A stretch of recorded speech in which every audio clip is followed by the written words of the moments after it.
Why, hello.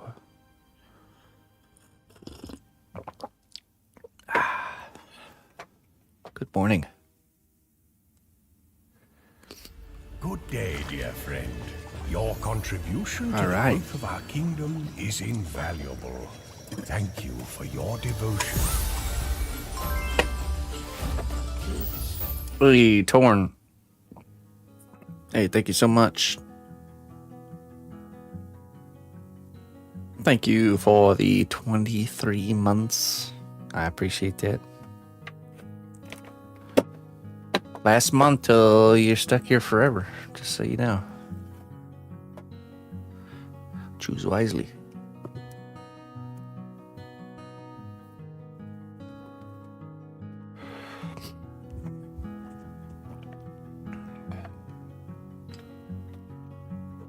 Oh.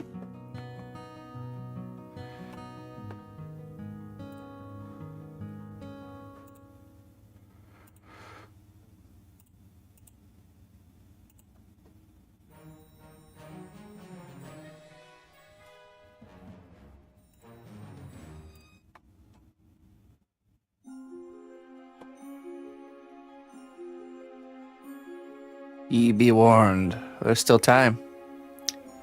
1 month. Once you hit 24 months, the spell sets in and you're officially stuck here forever. It's one of my desk Hail, ornaments. noble ally. Please accept these treasures as a gift for your unwavering service to the kingdom.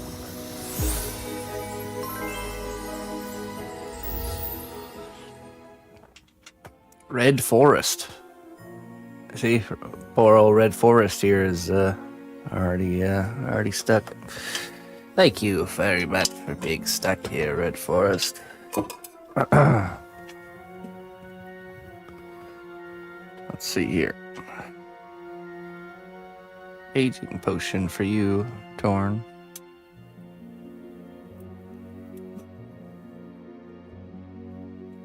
The river of time flows relentlessly forward. May you navigate its currents with courage, wisdom, and a good heart. And hopefully a paddle.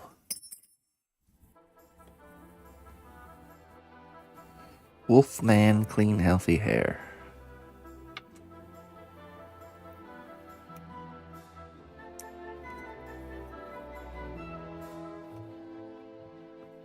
In the darkness, the darkness may seem overwhelming, but it is also a time for growth and transformation. Emerge stronger from the shadows.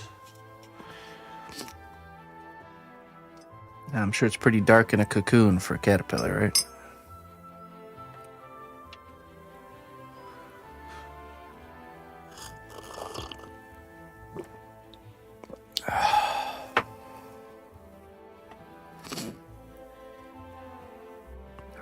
I'm sure it could be classified as a charity or a nonprofit, right? Okay. Let's get to work here. We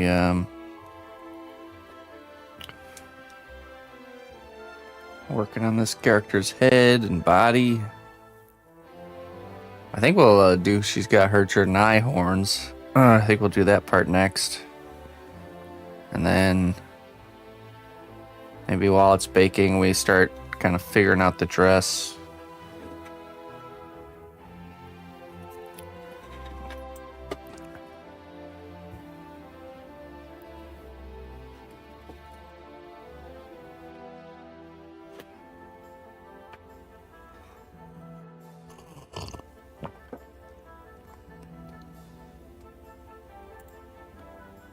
Let's see here.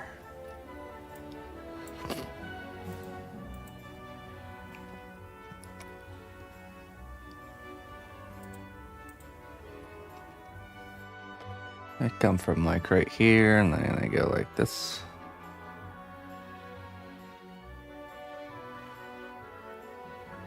Probably be smart to do a little armature. A piece of armature wire.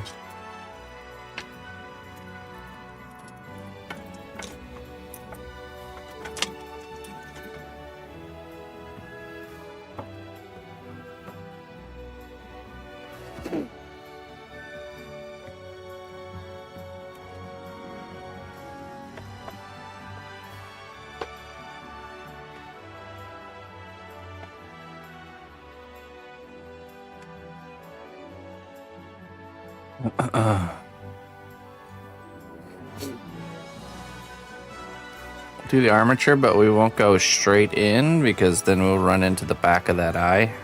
So we want to kind of go straight down like this. So that way later when we're drilling into the back of our head, we don't run into it.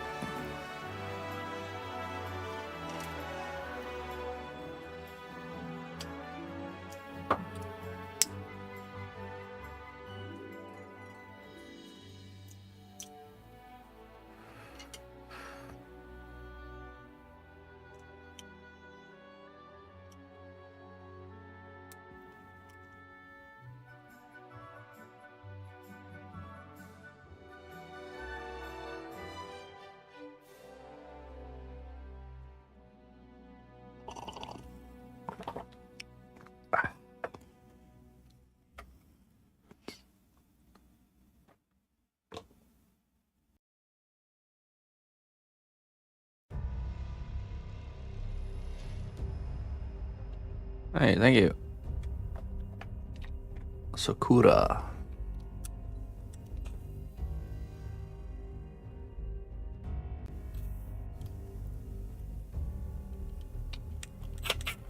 A fine drill indeed.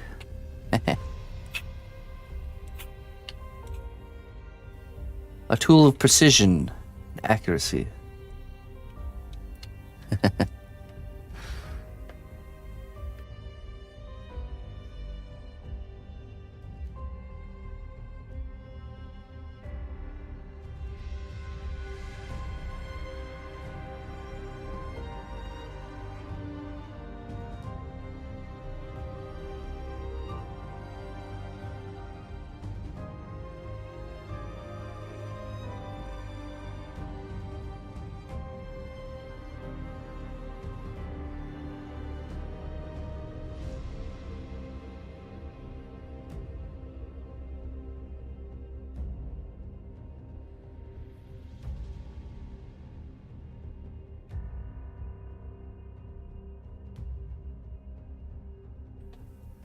All right. Hey, Dimwicket.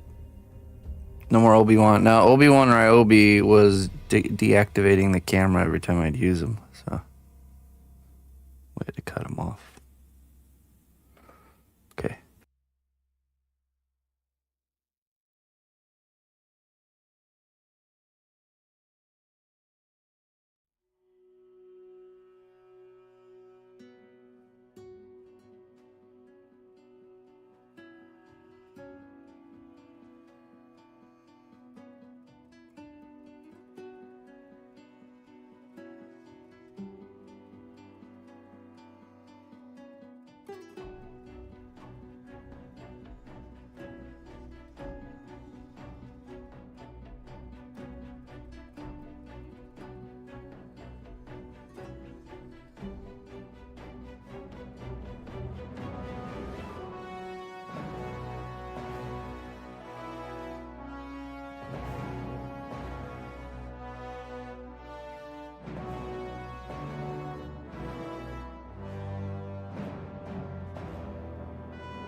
All right.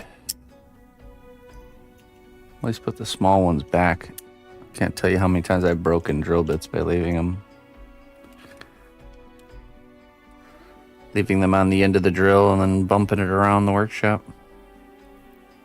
Hey, Merrick, thank you so much for the gifts, man. I opened them last night.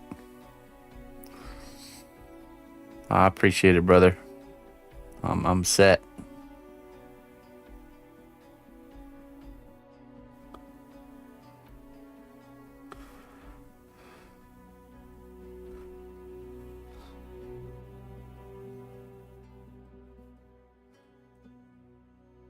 Yeah, really nice brushes and some nice garden gloves, which I was definitely in need of an update for. Appreciate it, my friend.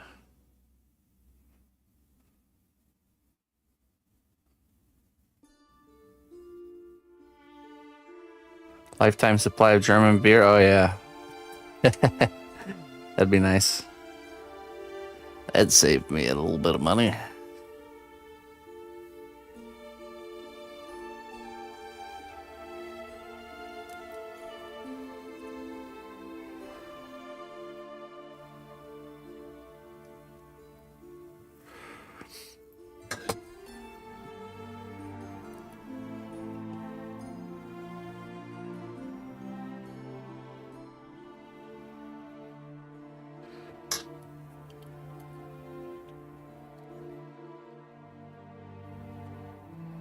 Oh, that's not what I wanted. Too much force.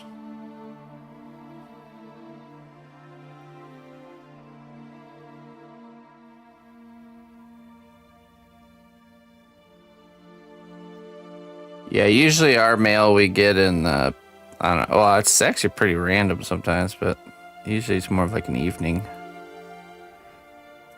Usually it's after the morning stream, so.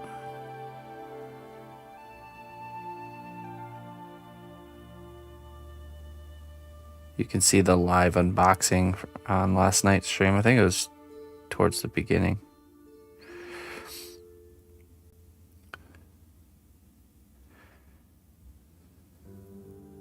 Here's one of the brushes right here. It's really nice.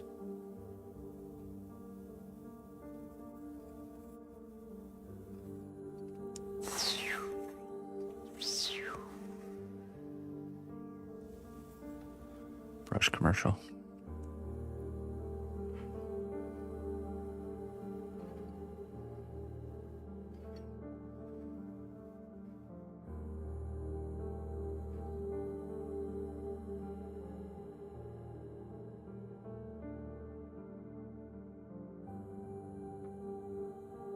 Yeah, it does. I was pleasantly surprised myself. The whole set's like that. I was like, ah, how fitting for the workshop.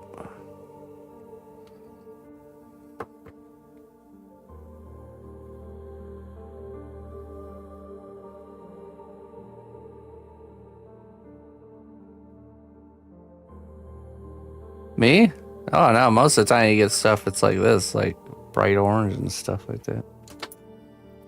You know, look at these great sculpting tools, the bright orange handle.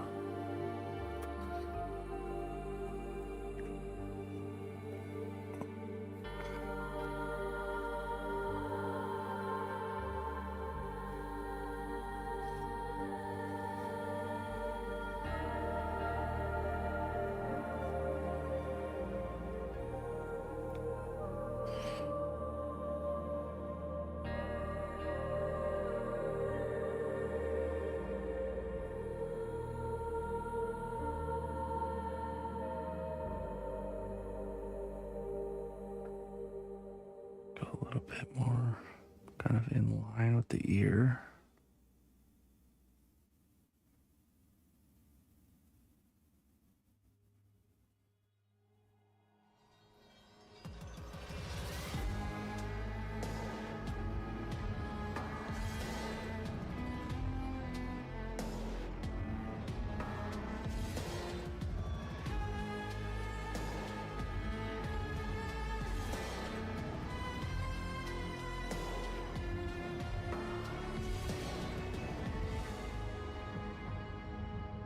Hey, how you doing there, Spring Melt?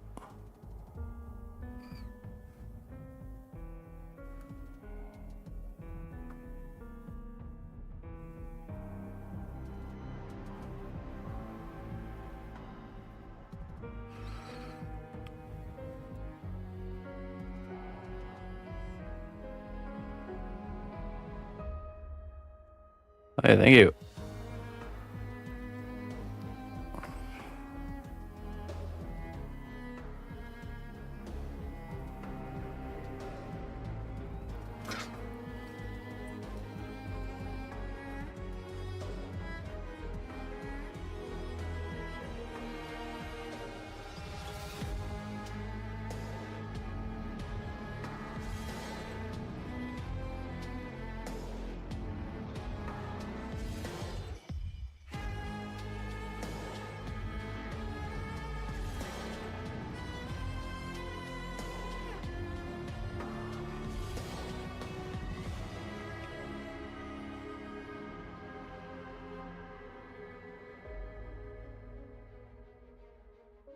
do believe this one's a smidge longer.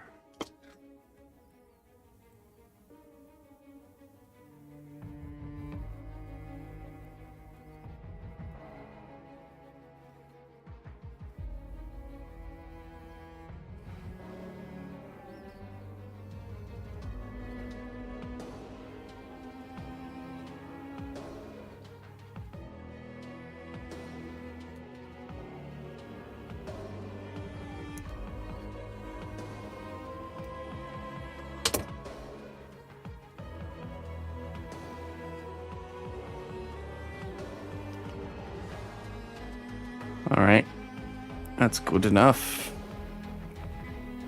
I think what we'll do is we'll kind of tack that in place with some super glue.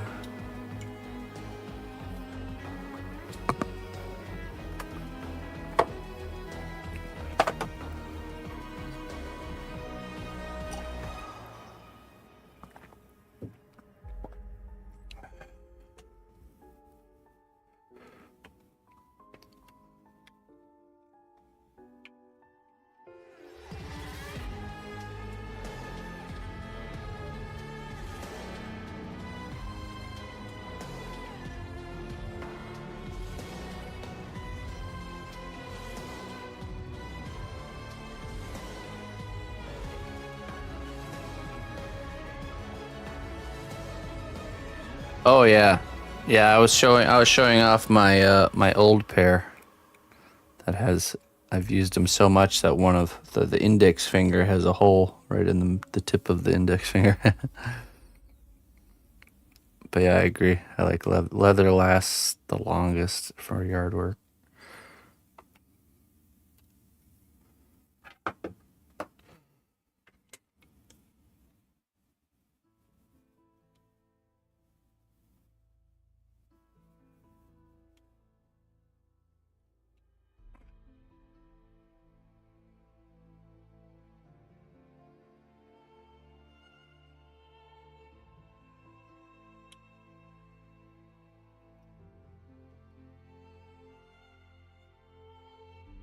Use a gas lighter. I'm not falling for that trick again.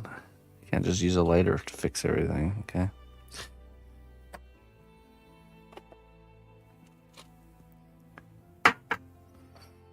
This super glue bottle's just reached the end of its time here.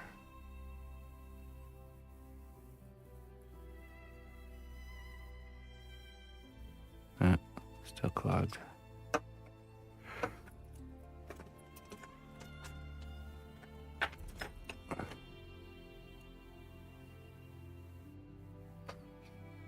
Yeah, right. Oh, well, that's just not necessary. Okay.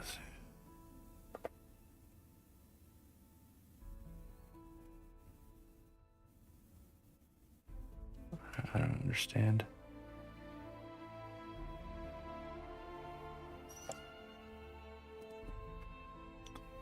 Oh, there you go.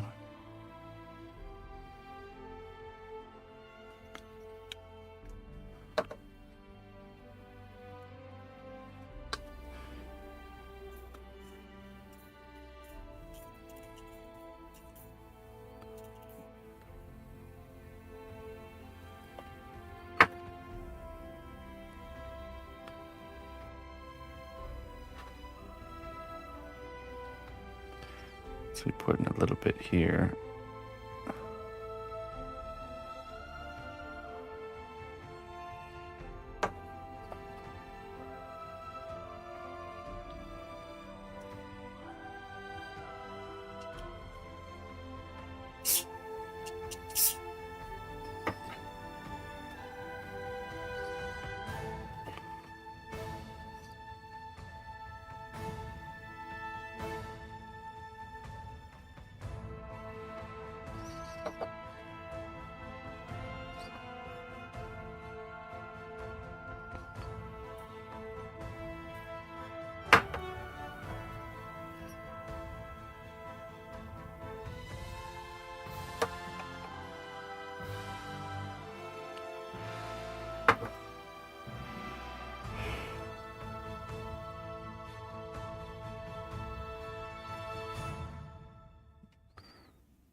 All right.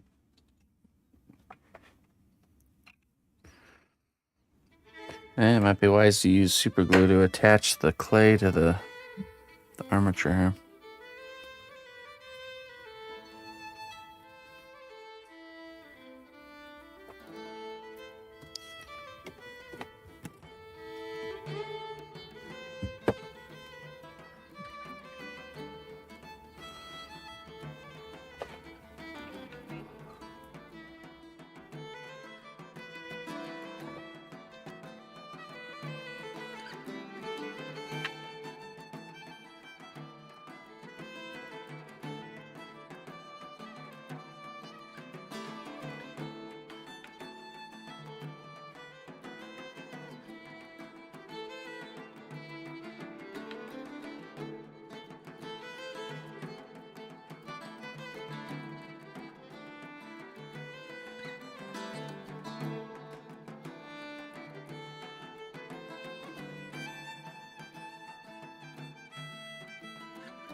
Hey, what's up, Ginger? Good.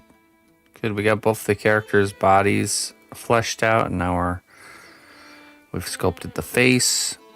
Now we're adding her horns, and then we're gonna really start getting into the outfit, I think.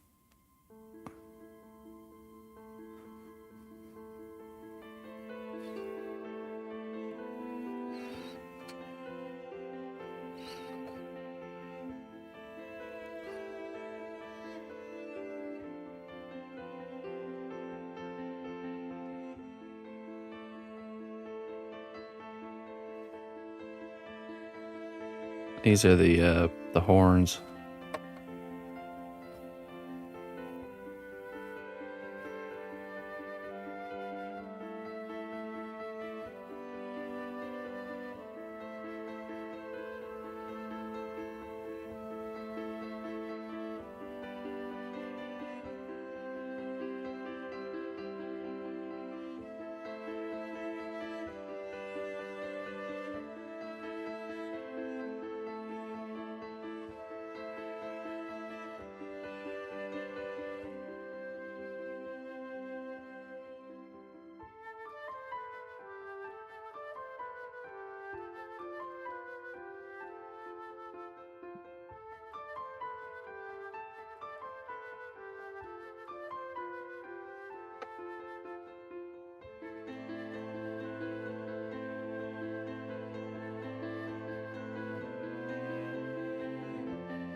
All right, my friend. Have a good one. Thanks for popping in.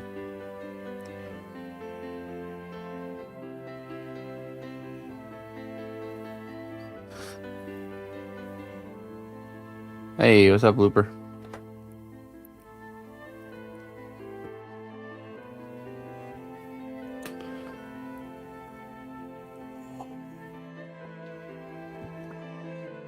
Okay, let me go refill my teacup.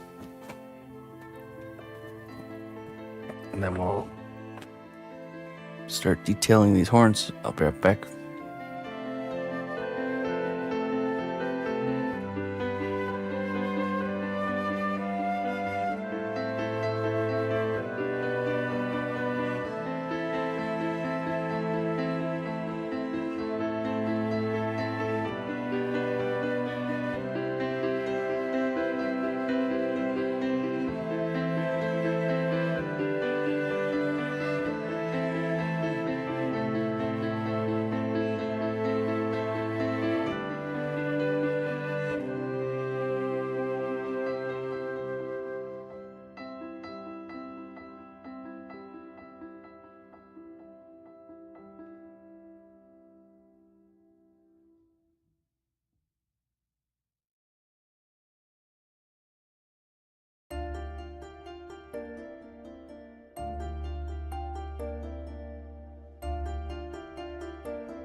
I was muted. Oops.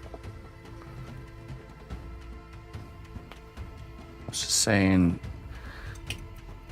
Last day of work till Tuesday. Oh man, that's pretty nice.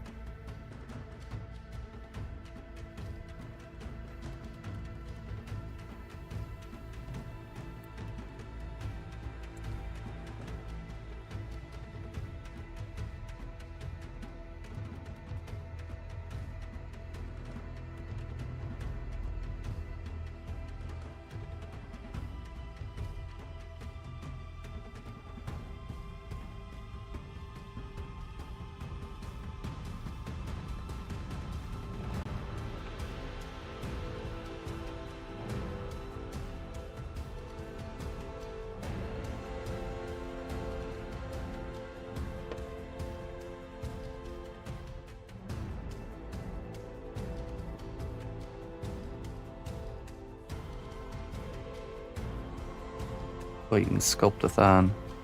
He's gonna live stream it.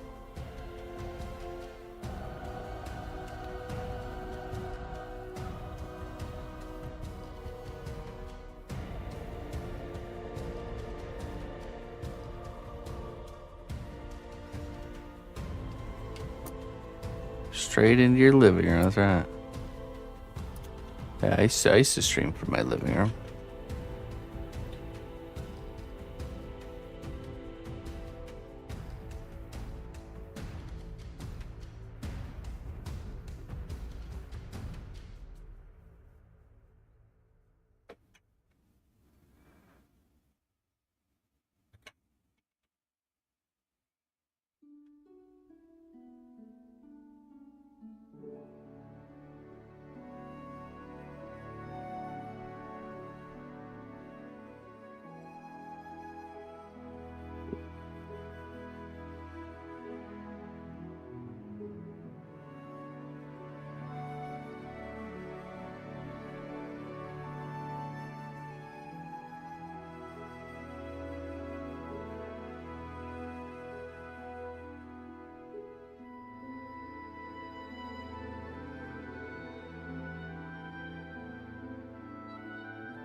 I don't want to hear your excuses.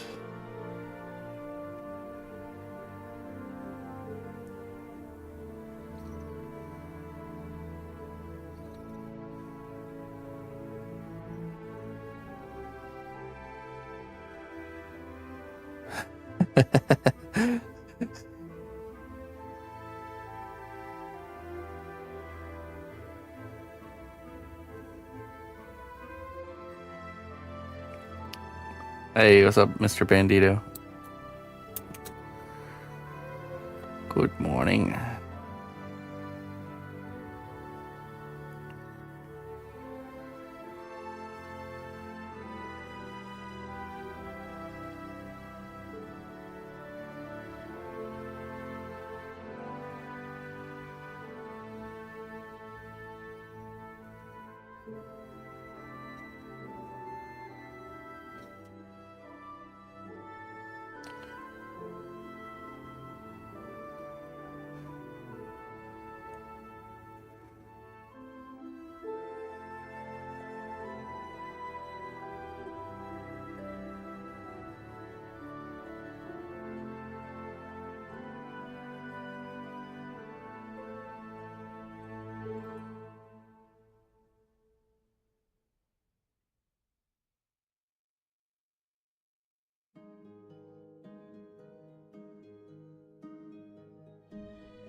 Hi.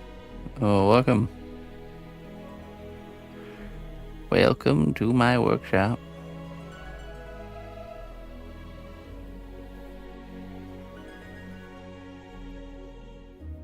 Oh.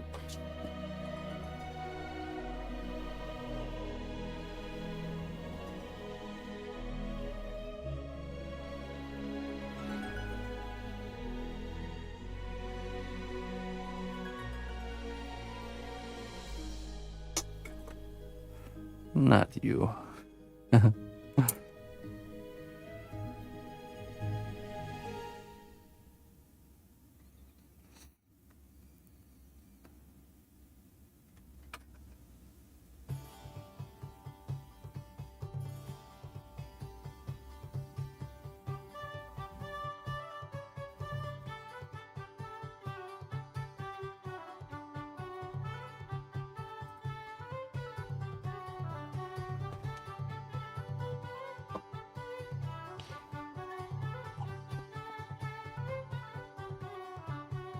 Cleaton. Cletus.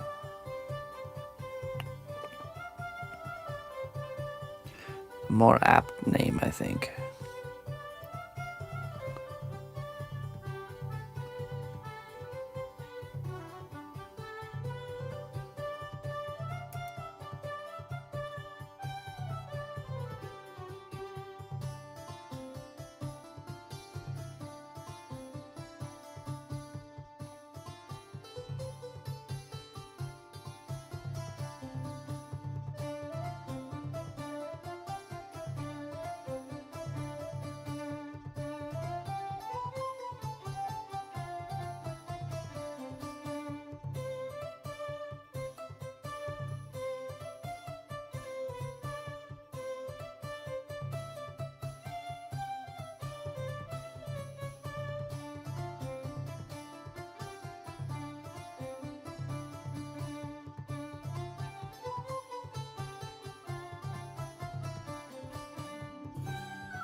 Starting to look pretty good.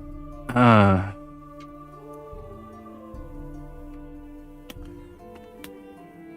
Alright. It's coffee time officially. I'll be right back.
All right.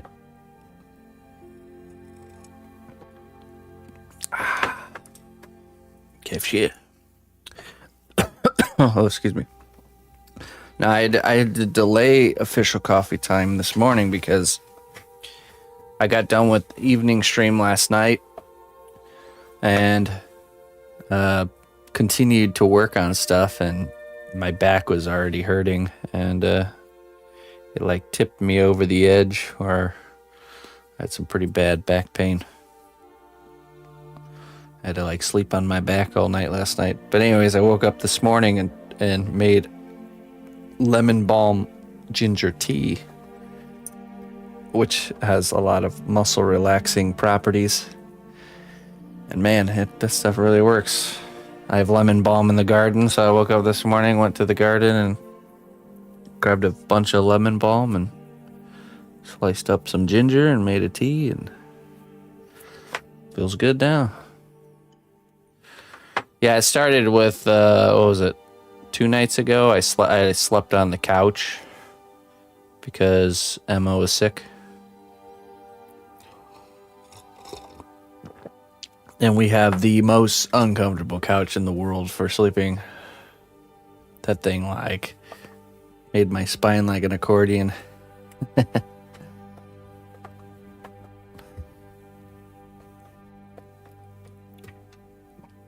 And then that combined with working on the stuff like the Skeleton Pirate, where it's like just all kinds of tools and instruments, and there's just certain projects you'll work on at certain times of that project where it causes more strain. So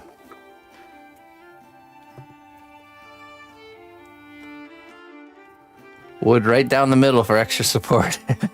That'd probably be more comfortable, but it's like instead of the wood going long ways on your back, it was like boards going that way. So it's like that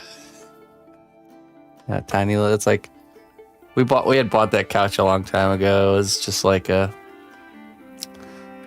we didn't have a couch for a long time, and finally decided to get one. And we got this futon couch that's just like pleather, material, and it's fine for sitting and hanging out in the living room, but not fine for sleeping. So the second night I had to sleep out in the living room because Emma was still sick, I blew up the air mattress, so I wisened up. It's like, you know what? We have one of those things. Why don't I use it when we need it? I slept good that night.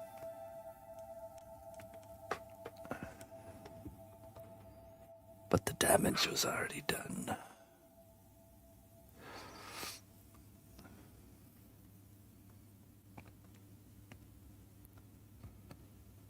But yeah, good tip there. Lemon balm tea. It's a great muscle relaxer.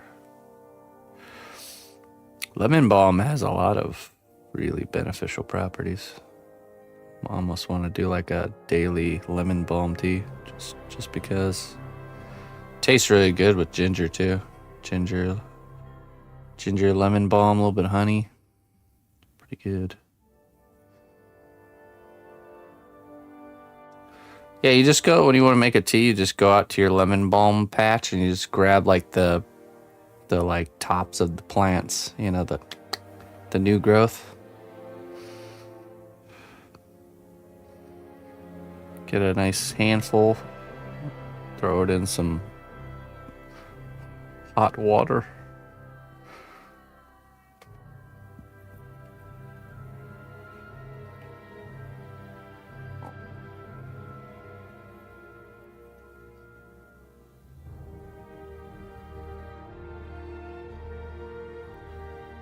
Today's kingdom word of the day is acrasia.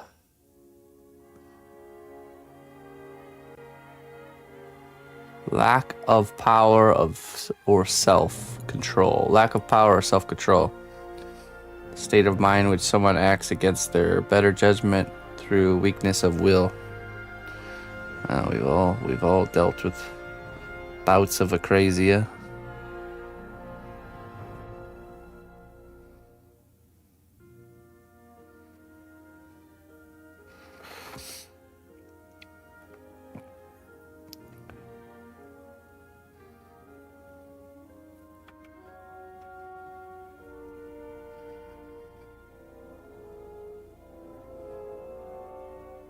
Oh yeah. Why? What happened then? I missed the joke.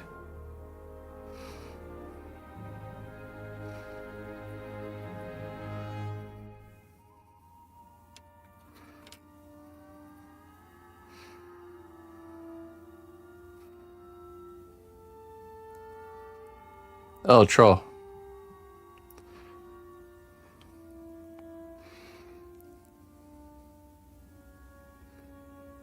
That's true.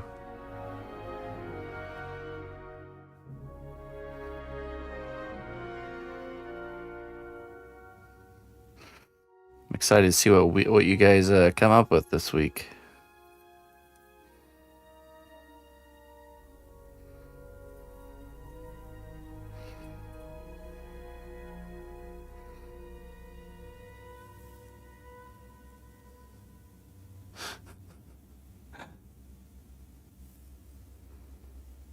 I think we haven't had a single week where someone doesn't biff it somehow.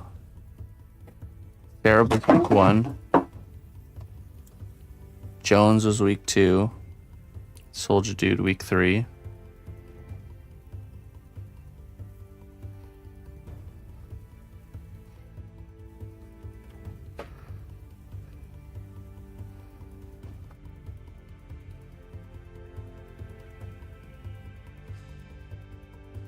Was the new part of the park? It's really good, man. Really good. They really did a great job. It's so cool. It's like everything you would need to role play going on a road trip. Like there's like a traveling camper bus thing with like removable luggage, and there's a whole mechanic shop with like these 2 cars in the shop where you can like tinker on them, taking parts out, replacing parts. There's a little diner with all the things to run a whole diner. There's even like a camping section with like everything you need for camping, even a camper, tent, fire, all that stuff. And then there's miniature putt golf in there, and it's just really, really well done.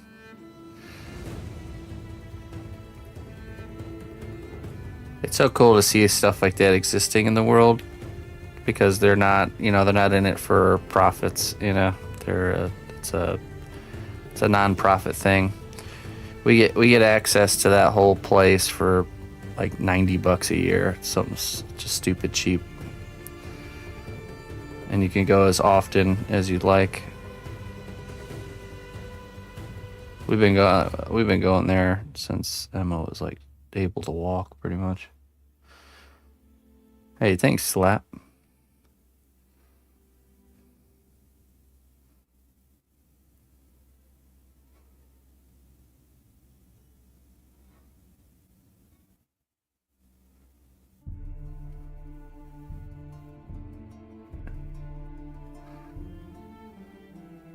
It was a pretty big event. They even had like the ribbon cutting and everything.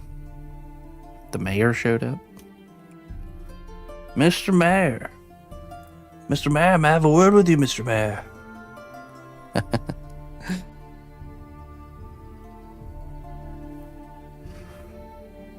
Seem like an alright guy.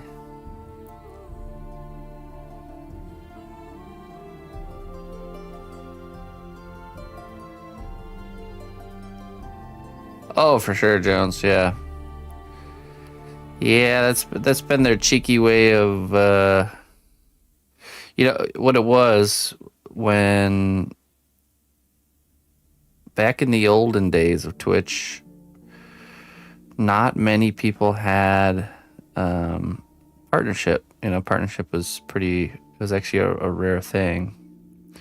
So not a whole lot of people could actually get subs.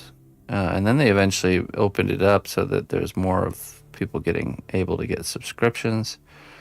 But a huge chunk of streamer support, and it definitely used to be way more back in the day, but was tips or donations. And Yeah, PayPal saw that, or not PayPal, Twitch saw that, of course, and then came out with their own tipping system, even though streamers have been using one that works just fine. They started pushing their own tipping system with the bits. So, which it's basically you're paying the fee, you're paying Twitch's cut up front. So Twitch is they found a way to get their hand in that cookie jar, essentially. the tip cookie jar. Because before that, if you would tip, if you do like a PayPal tip, just goes straight to me. There's maybe a little bit of a PayPal fee, but it's nothing. A couple percent or something.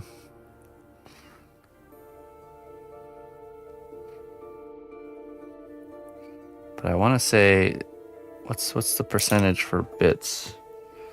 I'll say it's like something like 15 to 30%. Twitch gets a cut from.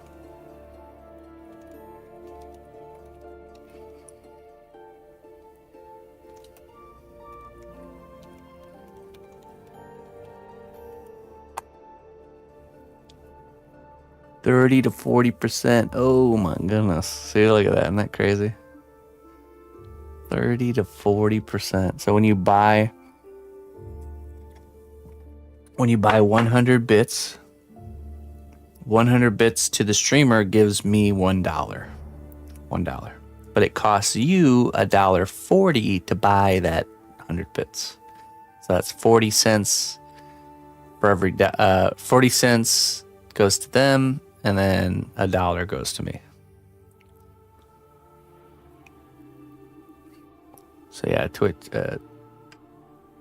has always been pretty when it comes to platforms, they've always been the most with taking higher percentages and stuff. It's because they're the top place to be for live streaming, so they can get away with it.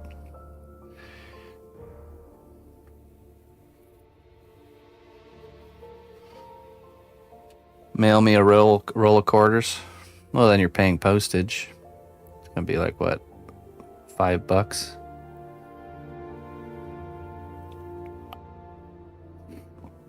No, I think PayPal only does like 3% or something small like that. Let's see.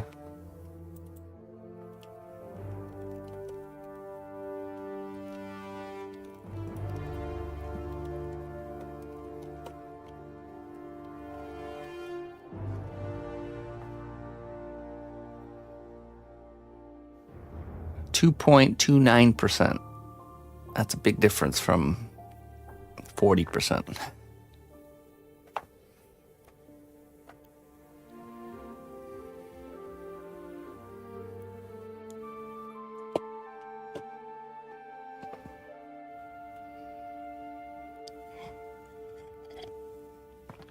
Checks. Start getting some checks in the mail.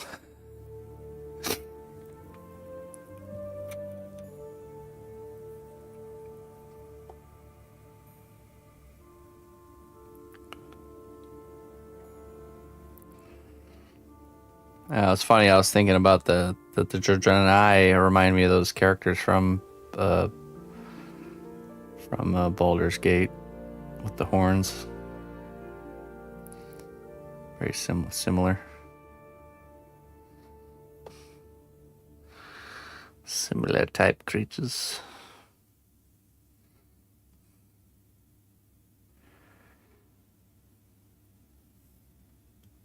Tieflings, yeah. I'm sure World of Warcraft just nabbed that. The Blizzard is the Disney of the gaming world for sure, because they totally just ripped everything they got from something else. StarCraft universe, Warhammer 40K.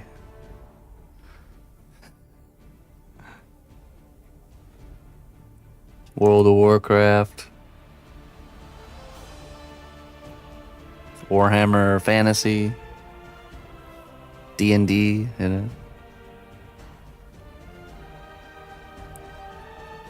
That totally rubs me the wrong way when you know, there's nothing wrong. I think it's good that we all bounce ideas off each other and expand upon them and grow. It's this idea ownership. It's a very common thing. This is mine. I made it. It's like, really? Did you really? Didn't use any reference whatsoever, huh?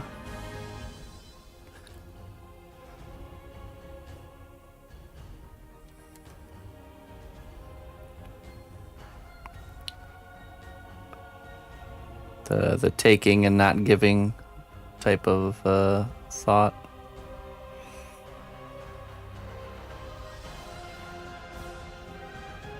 How much of the monthly subs am I getting? So with subs, so Twitch rolled out a program called the Partner Plus program, which if we maintain a certain points of subscribers, regular tier 1, 2, or 3, if we maintain 300 points, we actually unlock a 70% split where I get 70 and they get 30, which we have right now. But when I went to Germany last year, we dipped below the 300 marker, and that started a 1-year countdown.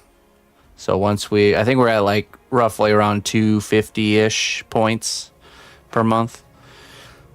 So basically, once October rolls around, I'm going to get a pay deduction, and I'm going back down to 60% split. So at least it's not 50-50. It used to be 50-50 for a long time. But now, right now, today, I'm making 70% from subscriptions, gifted subs, regular subscriptions. I think not Prime subs. I think Prime is always 50-50. So when October rolls around, I will go back to 60%. So I'll get 60% split, and Twitch will get 40.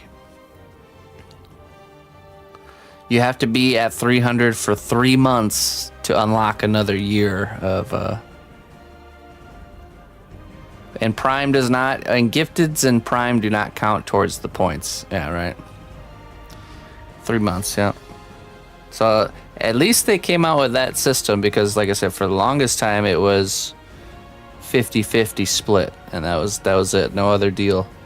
They came out with the Partner Plus program, but it's not an easy thing to maintain. So we just happen to be at the community size where we're just slightly below it. So slightly below it.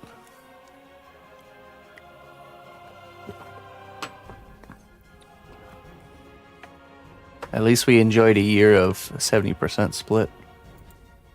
Let's see, where are we at for this month? They never really came out with a way to put like a tracker. I think if you scroll down below the stream, there is a tracker down there. Let me see. Yeah, you can see it right there. The plus goal, see it? Yeah, 212 out of 300. So tier 3 subs give us 6 points, tier 2 subs give us 2 points, and tier 1 gives us 1 point. That's how that works.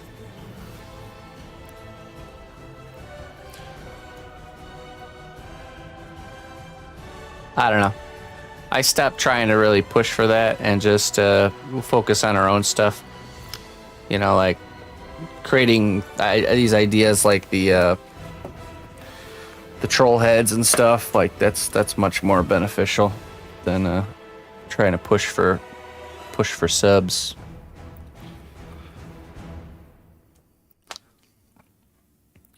Because, you know, making a push for it to get it, if it would be one of those things we can get and keep, it'd be worth it. But to have to maintain it, it's, you know, let's just let the community grow naturally, okay? And don't need to pressure nobody to subscribe. But what you do need to do is you need to come in on Friday and check out what we got going on here. We got some troll heads you can commission. Do 4 a week. Get a nice head. Now this Friday is going to be different because I'm going to be opening it up to all categories. So whatever challenge you have to bring to me, whatever character head. You can describe the race, the gender, the profession, any expression, whatever you want to kind of define. You know, bring your challenges, and yeah, supports what I do, and gives you a piece of the stream in your hands. So.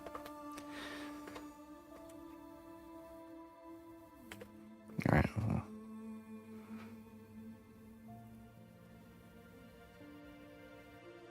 Goblin passing kidney. I'll take any challenge. We were doing just kind of like medieval fantasy only, but this week is the first week we'll kind of open it up to all categories. So it could be sci-fi or whatever you can think of. You know, like a lobster astronaut man or something. Bring your challenges.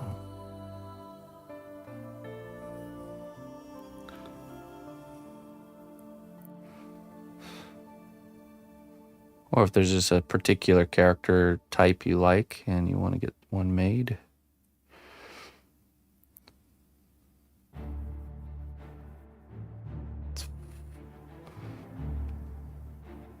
It's a fun thing. I look forward to it each week.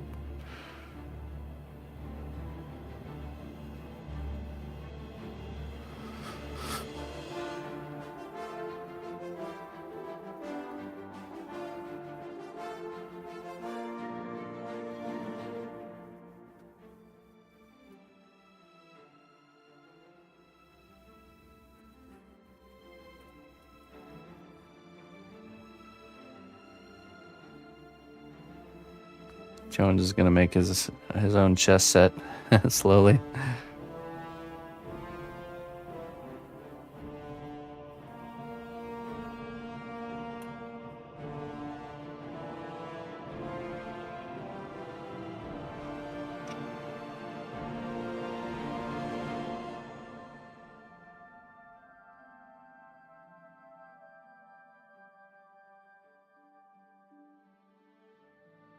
The hunt for Gollum.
Oh, really? Okay.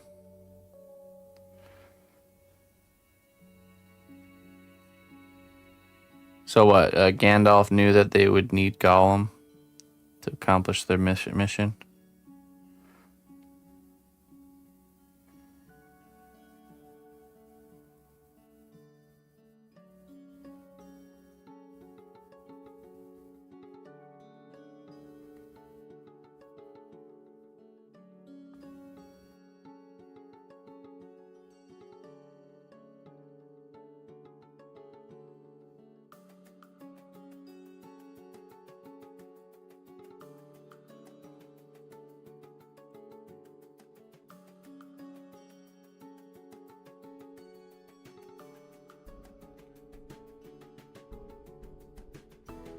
Oh, I see.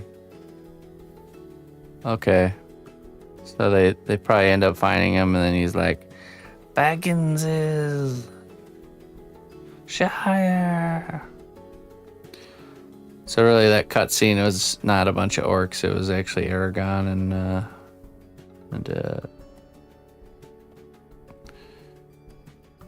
Aragon and them just torturing the poor little guy.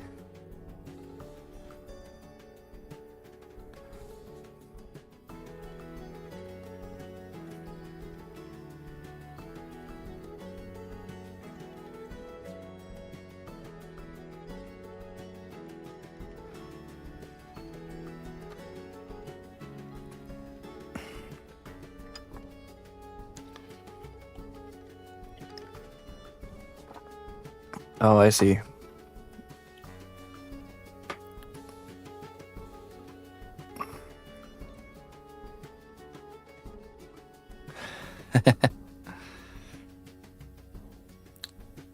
Look, Jones, that's way more than just a Friday piece. Come on now. You know how hard it is to sculpt those stubby little fingernails?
I'll let any gnaw on a piece of clay and then sell it to you as a sculpture. If that's what you want. Not gonna change the price though. Yeah, the client wanted me to do it this way.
Alright, sorry. Hello, that one guy.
Sci-fi illustration.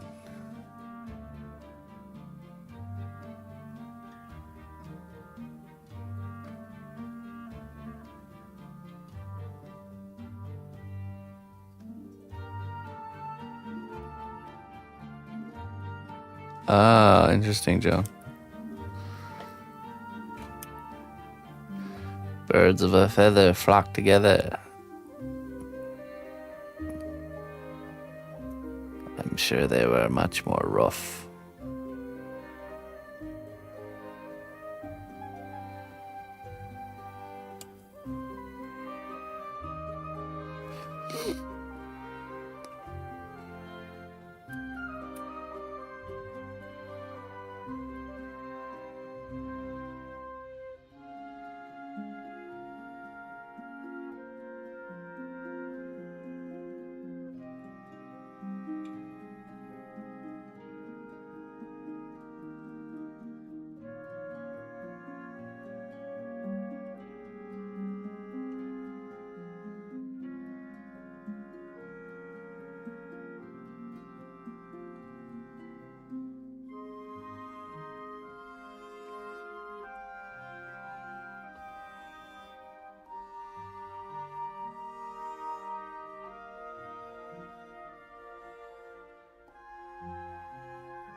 An eagle?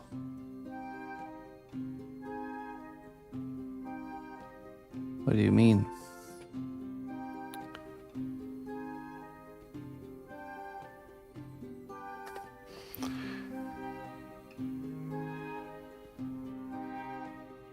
Oh. I don't know.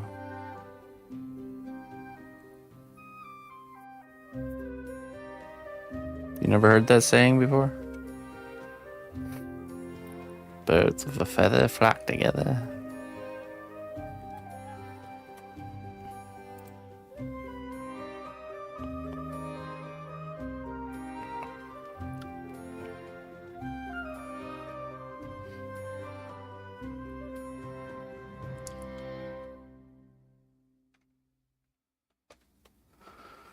Hey, Ragnarok. This is a type of clay called Cos clay. No, you do not need a kiln. You just need a normal kitchen oven to cure it. And you can cure it in layers. So, for example, the face here has been baked.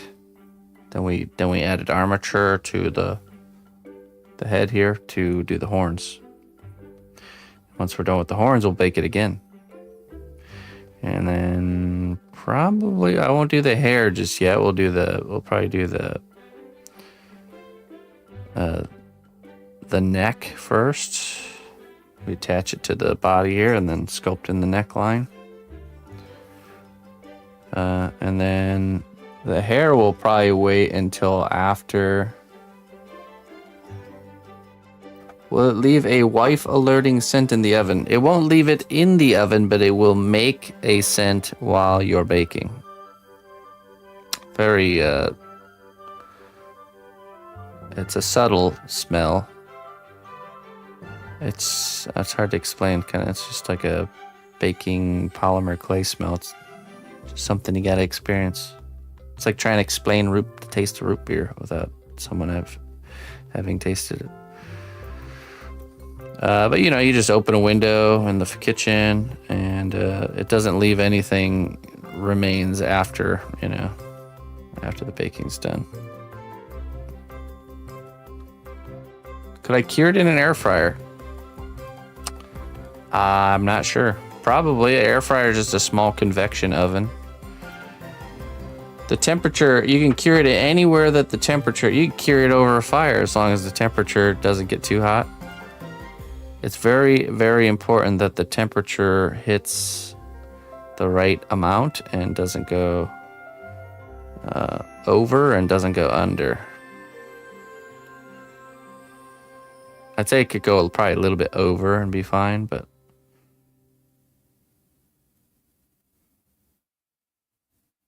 not under. Can't go under. Has to at least bake at the temperature.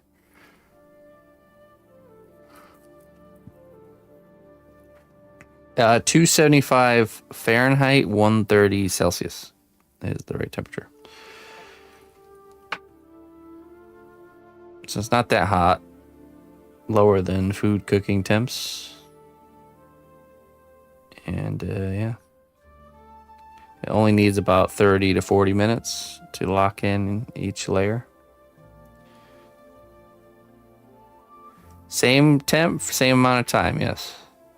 In fact, I've been noticing that it seems like the parts that I've baked multiple times, when I'm cutting into them or dremeling them, they're way more resilient to the tooling, like really tough. So what you would naturally think is that the clay would get weaker with more baking, but actually the opposite seems to be happening. So I was noticing that yesterday when I was dremeling parts and cutting into certain things, that I dremeled and cut into things that are only baked one time and then compared it to the resistance of cutting into a part that had been baked many times. So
Thanks, Emma. Emma pointed out that there was a wire in the face cam here. Thank you, daughter. Quality control.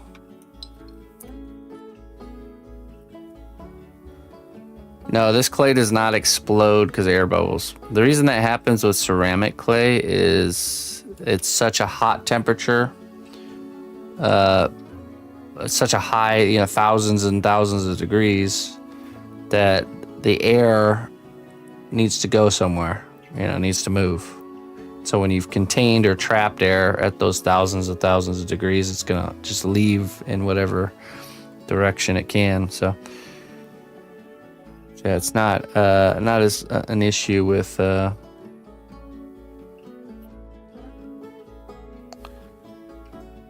this clay because the temperature is not even close to that amount.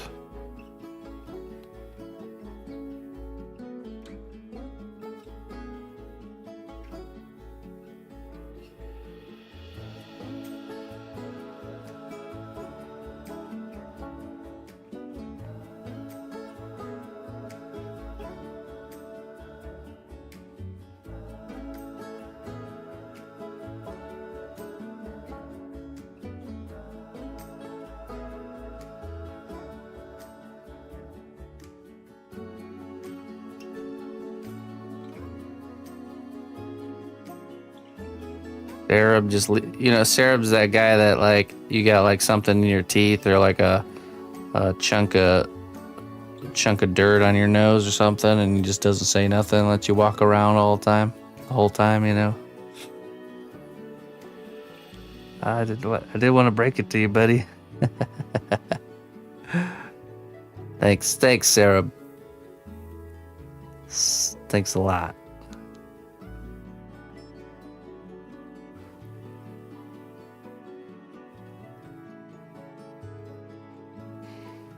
We have a brutal honesty household policy here.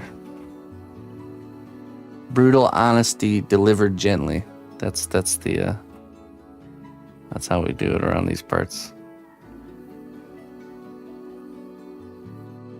Yeah, Sarab.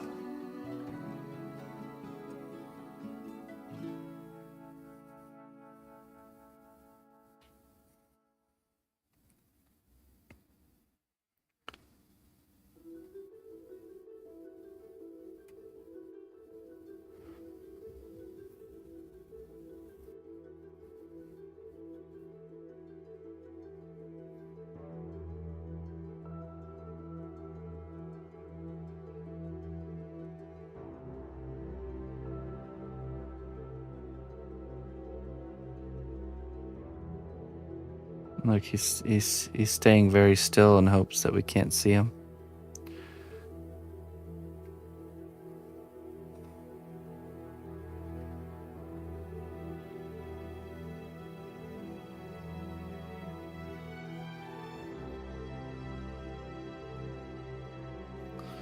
It's working.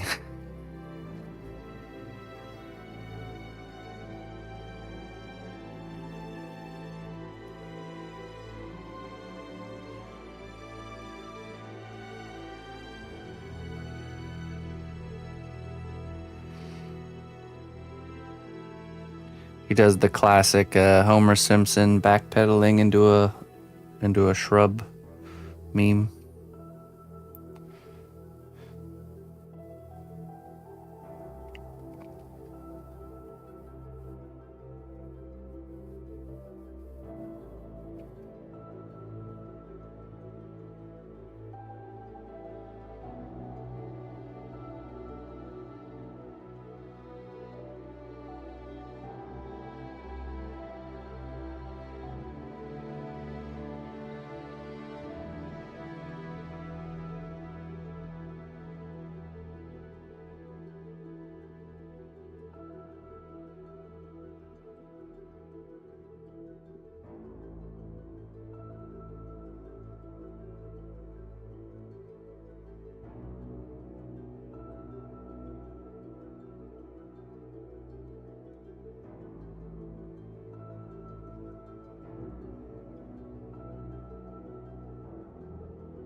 Listen closely, traveler, to what I say. Twitch Prime does not even cost a dime. Hey, Ragnarok. Hey, thank you so much for the Prime, my friend.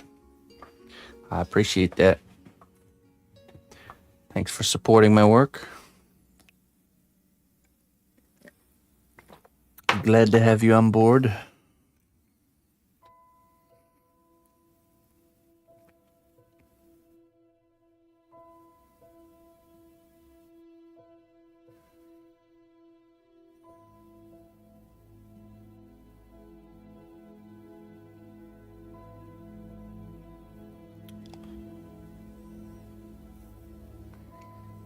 Oh, sure. I don't know who else to be.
Ever done any lightning effect with small armature? I've seen that effect that the miniature artists do, with like painting it white, and then I haven't messed with it though.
You're right. It was quiet on the set moment.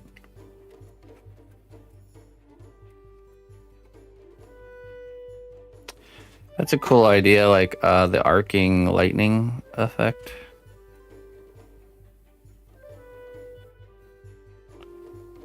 Not a bad idea.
Crazy sauce.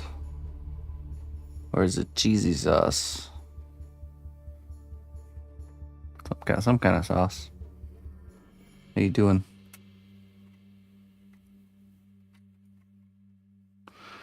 This one right here? Yeah, this is the Ace of Clay tool.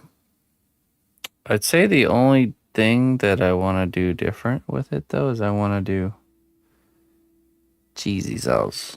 Or kizzy sauce. I want to file the ends so it comes to a point, just like with this tool. See how this one comes to a point, like a almost sharp. This one comes not to a point. CZ sauce. Oh. And then same with this one. It's got a little bit too much thickness.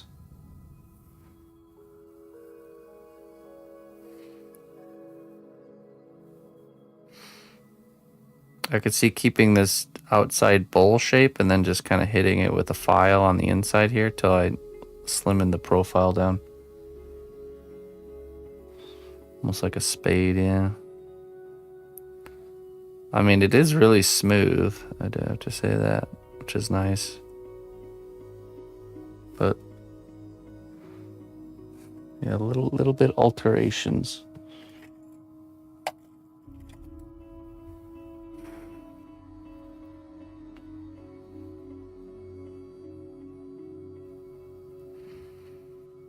Do I animate? No, I don't.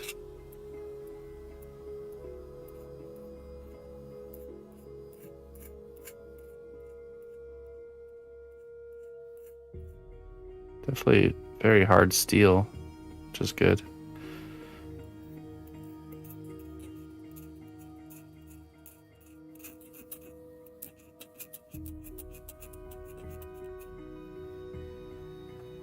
That's gonna take some work.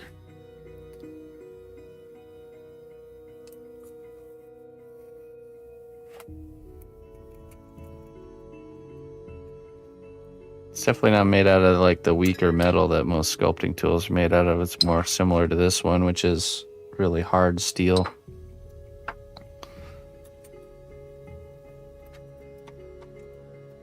Actually, where's that? I need another tool there.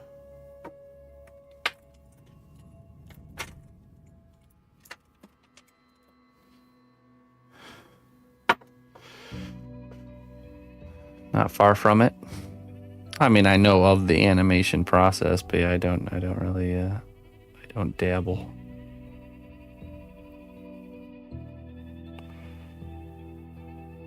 Dabble not.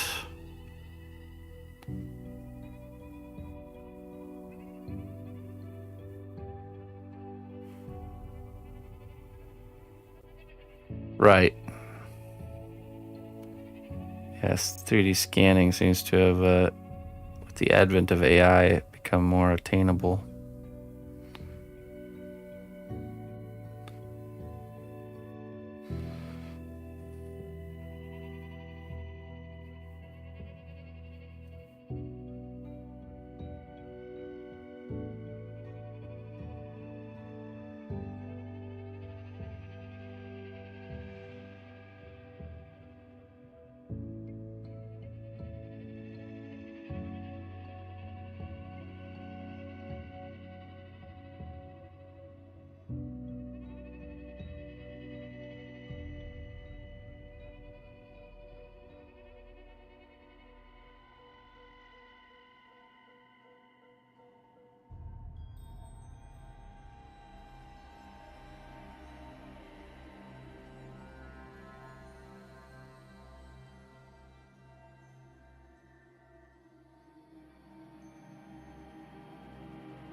Hey.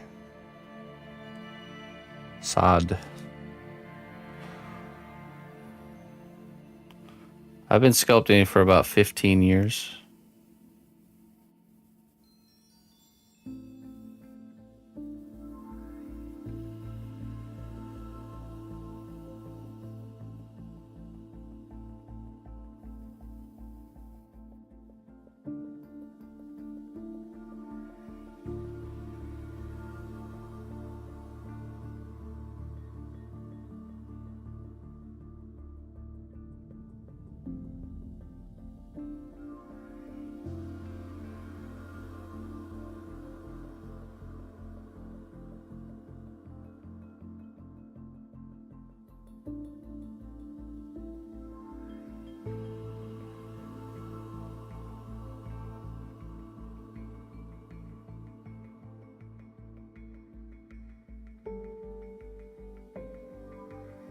You can ask as many questions as you like. It doesn't have to just be one more. I use a type of clay called Cos clay. It's a type of polymer. You can do exclamation point clay to get a link.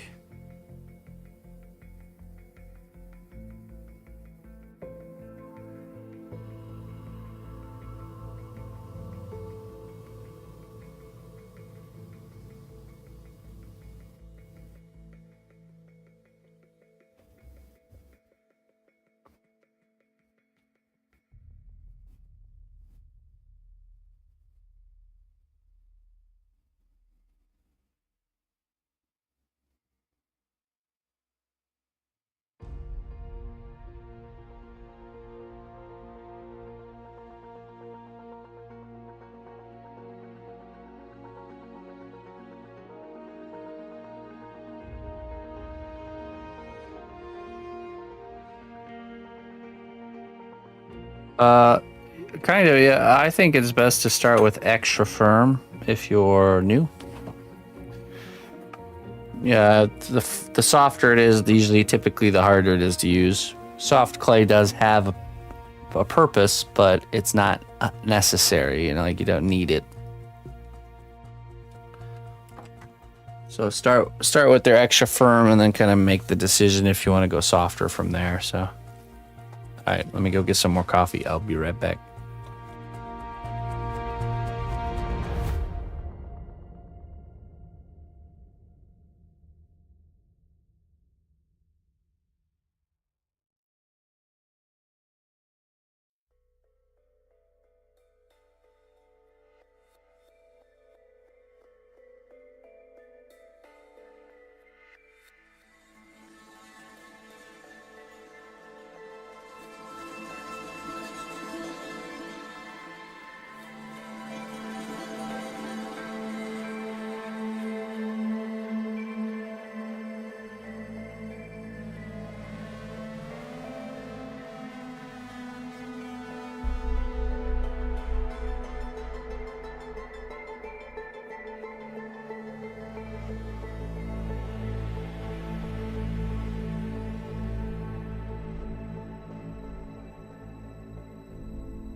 All right. Fresh coffee. Whoops.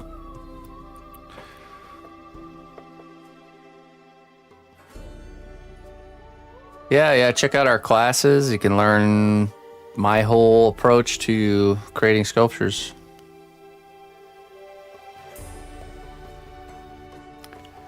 Also, anything softer than extra firm doesn't play nice with porous wooden tools. True. You don't want tools that are porous, even with the firmer clay, because, you know, you see even my wooden tool, it's like really like polished down, so the surface is smooth. You want the surface of your tools to be nice and as smooth as possible. That helps your tool work glide on the surface and not get hung up and cause like tearing or ripping to happen, you know, so.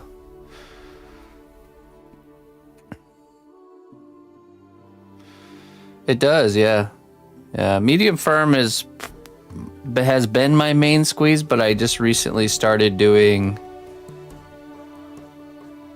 Do you be charging for studies? No, the classes are free. We do like crowdfunding to make those happen, so they're free for everybody. You can do one-on-one lessons with me. Those cost, yeah.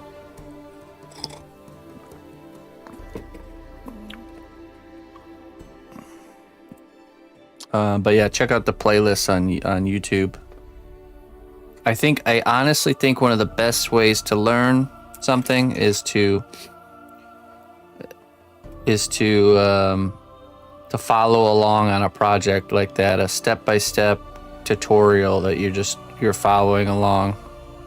You don't have to design your character exactly the same, but at least close enough that the steps would pertain to you, and you're going to get the most out of something like that. I always think about this time when I back when Blender first came out, and it was in beta, which Blender is a 3D program. When I was like, I don't even know, I was like maybe like 13 years old or something like that when it came out. I became pretty. I just was on my own self-taught journey with this. You know, the whole idea of digitally sculpting back then was so new, and Blender was a big pain in the butt to use. But I remember they had these like step-by-step tutorials on how to do certain kind of like certain projects. Like I remember one project was like a guitar that was like on a stand with a like light coming through a window that's like a night light, you know, like a moonlit kind of ambiance filled room. And I did that, man. I just followed along those tutorials as best I possibly could, and I was able to learn. I was able to learn it at a very young age without anybody's help, just by following along, you know. Of course I didn't continue on that path with Blender, but it's always a thing I look back on and realize that there's something that was happening there that I didn't even realize was, you know, the fact that a 13-year-old can learn a very hard. It was Blender when it was in beta, it was not user friendly at all, and I was able to do multiple projects, even like full blown animations and stuff, all just because I wanted to, and all because they had those literal step by step, in depth tutorials. They weren't videos back then either. They were like straight up, you know, like each step had a couple images with it, with a written explanation on what to do.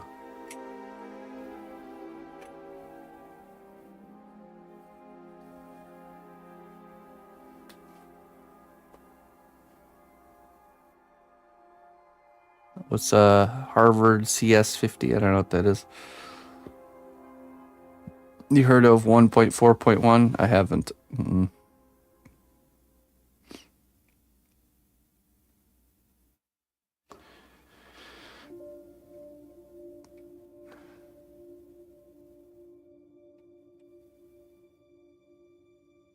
Did you lose much money on material wastage? Wait, what was that to?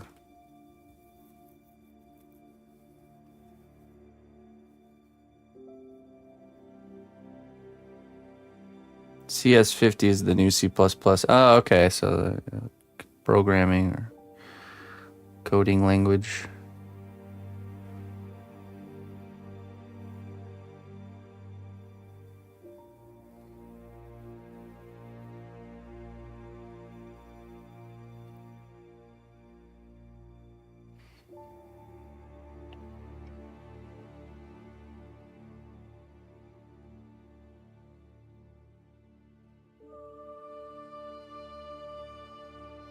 Perfect donut. Well, okay, so the point of those earlier tutorials is to teach the tools, essentially. So we would just figure out a simple equivalent, you know.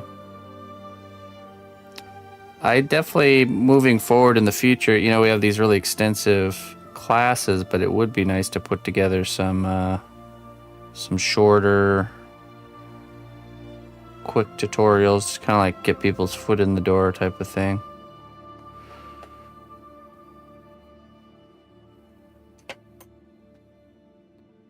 Mr. Piz, hello Mr. Piz. Trollhead tutorial. You know, believe it or not, that's an advanced thing though. It is a simple thing.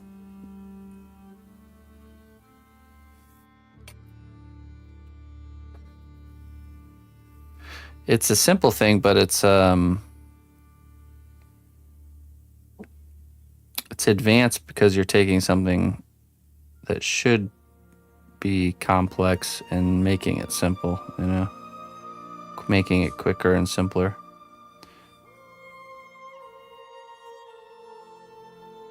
Having done it, I agree.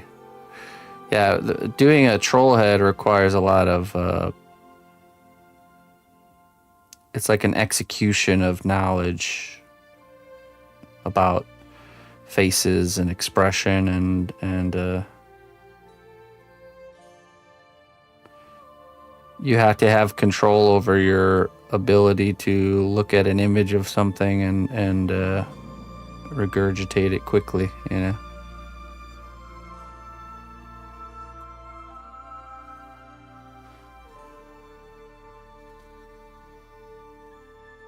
$30-minute. Yeah, I stick to like an hour is what I go for with the troll heads.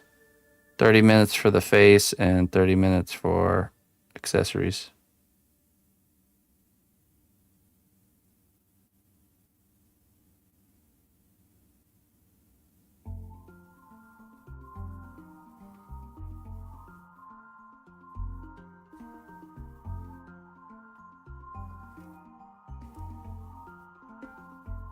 Right, a speed comes with experience. You can't have speed without experience, because learning slows you down. To learn, you must slow down, you must redo.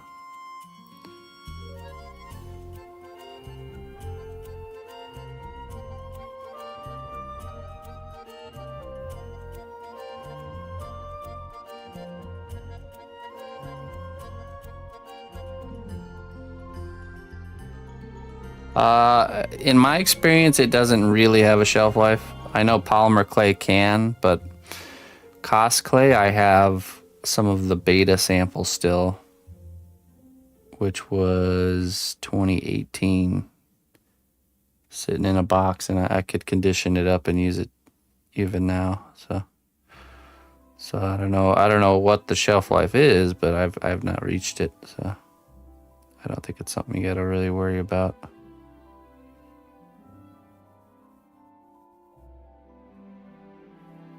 I feel like because Cos clay has a higher amount of a certain ingredient that I think makes it even more shelf stable than most polymer clays.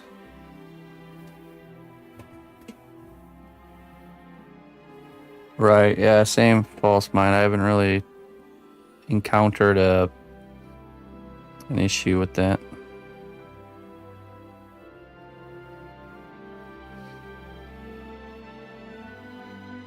Like I disassembled a bunch of let's see how long I had a bunch of sculptures, like sketch sculptures made out of Sculpey original that were laying around for like years. Probably let's see. Probably since about then too, but 2016. And I just disassembled them and took the clay back, reclaimed the clay. It's still good. You can sculpt with it. Yeah.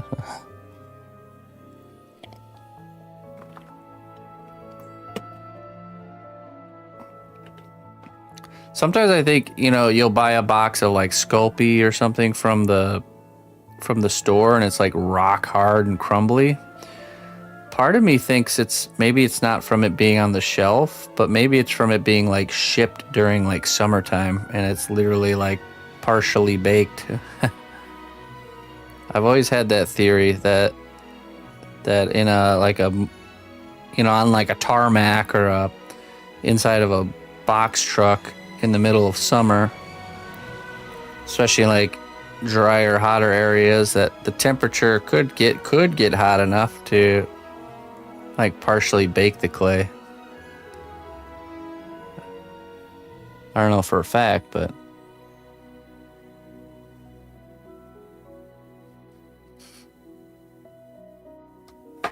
yeah, sure, Ragnarok.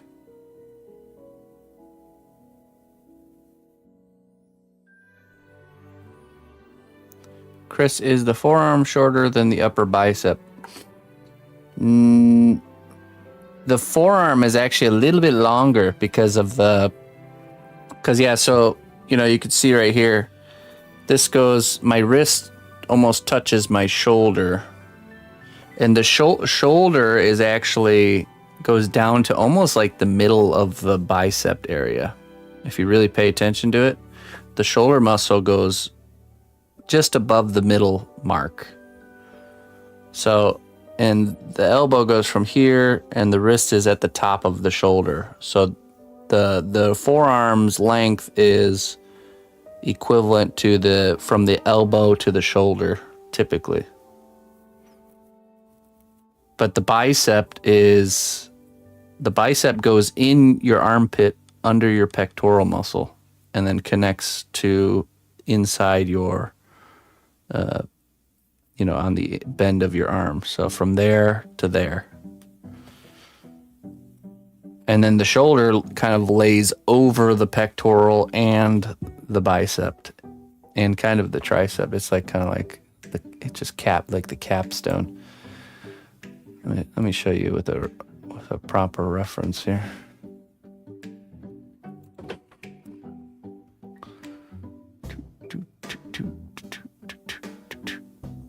I mean, you can kind of see it, and that's not a very good one.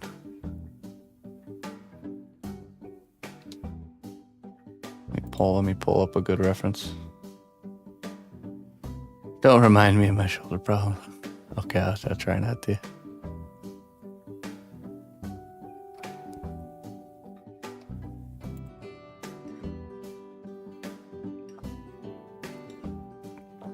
I mean, this is an over-exaggerated arm, but you can get the sense here. So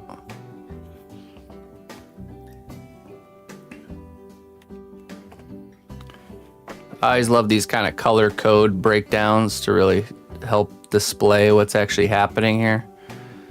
But yeah, so you can see, so the biceps going from the bend of the elbow, and it goes right into the armpit. You can see, like, you know, like right here. Okay.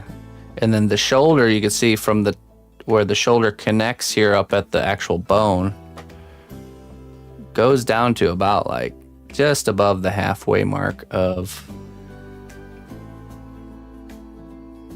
the bicep region. This is actually a good one too. So you can see how that overlap is. So you kind of have the bicep. You always imagine muscles are like rubber bands. So you want to identify point A to point B, right? Where's the rubber bands connecting? So with the bicep muscle, it's kind of like in the armpit area, and then right here. So you can follow me on Pinterest. And yeah, I have a lot of stuff on here. I use Pinterest quite a bit. Oh, here's a good good kind of demonstration of that. So see that? See how it's like connected in there, and then the pectoral muscle meets up at the same spot, and then the shoulder kind of overlaps. This is like the inside of the arm, view from the inside of the arm. And then the shoulder muscle goes just above the halfway point of the bicep area. And then the forearm is the entire length from the wrist to the elbow is the entire length of from the elbow to almost like the top of the shoulder, you know, where it connects up here. Like if we would take our calipers and put it up to this and we would measure, okay, right there, yeah, so yeah, like top of the shoulder muscle to the elbow is the same as the elbow to the wrist. So it's technically the forearm should look longer than the bicep, you know.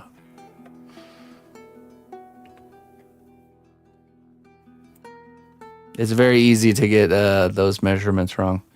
And then a cool little hint, a little tip for. Let me see if I find a better one. Where the elbow should be resting is. Trying to find a more anatomically correct character. Okay, you can kind of see here. So the elbow, when the arms are straight down, the elbow lines up with the bottom of the rib cage.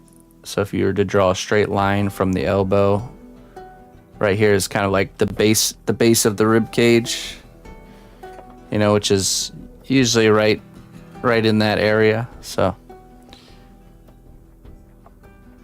oh, dragon skull. Okay, so then you just use if you go to, let's go to the dragon board. If you don't know and you're following any of the classes, we have Pinterest boards for each one of the classes. So here's the dragon class, and what you want to use is the I like using kind of like lion reference, anatomy of lions for dragon, especially for that front arm kind of area. But same idea. See where the bend of the elbow is and how it's like in line with where the rib cage goes down to. So you can see that very clearly. So it's the elbow's not down here, the elbow's not up there. Yeah, with the, but the proportions are very, or the way the muscles work are similar to like a human arm. So it's just there's way less bicep going on and way more kind of stuff going on with the shoulder, and the shoulders are more like flattened. You know, not as like bulging outwards.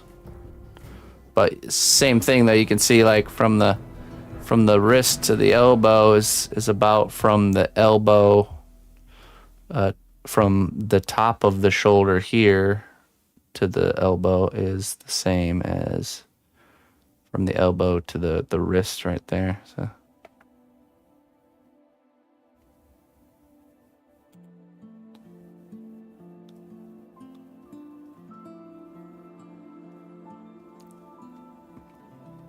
Hopefully that helps. Hopefully. Hey, GZ Clayground. Hello, welcome. We're just doing a little anatomy rant. How you doing? Don't worry about that. It's not a race.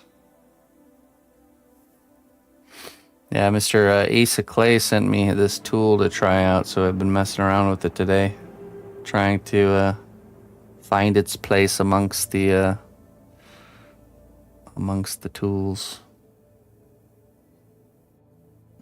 He came out with a new tool. Messaged me and asked if he could send me one.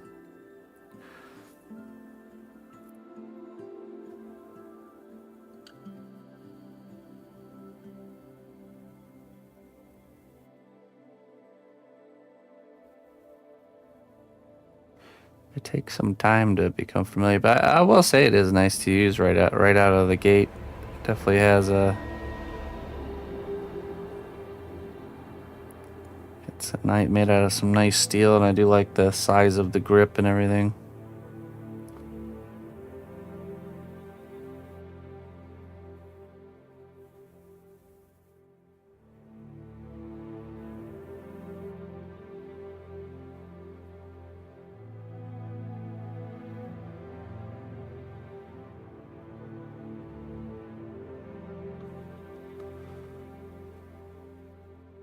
The spoon, yeah. I imagine he likes it because of what I like this one for. This one is technically a spoon too. It's just a more subtle spoon.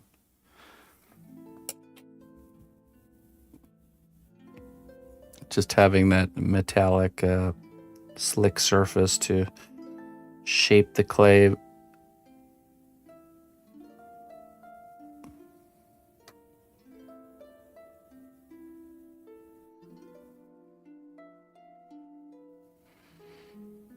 Yeah, I was like, man, now that I have Ace of Clay's ear, I've always wanted to pitch this idea of like,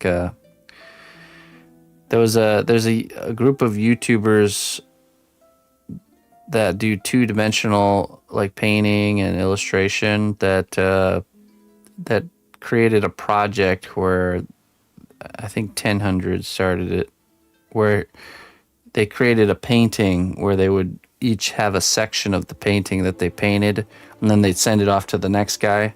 And I just remember it was so fun to watch the painting kind of get bounced around to different creators, ones that I've never even heard of before.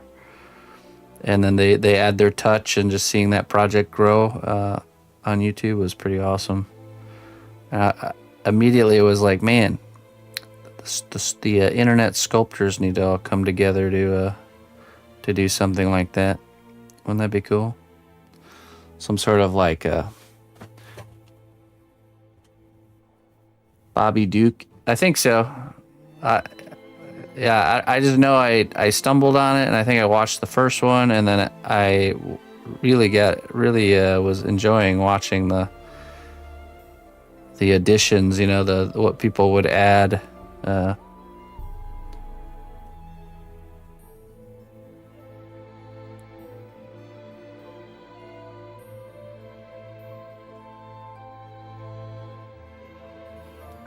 Cadaver esquite. Probably butchered that, sorry.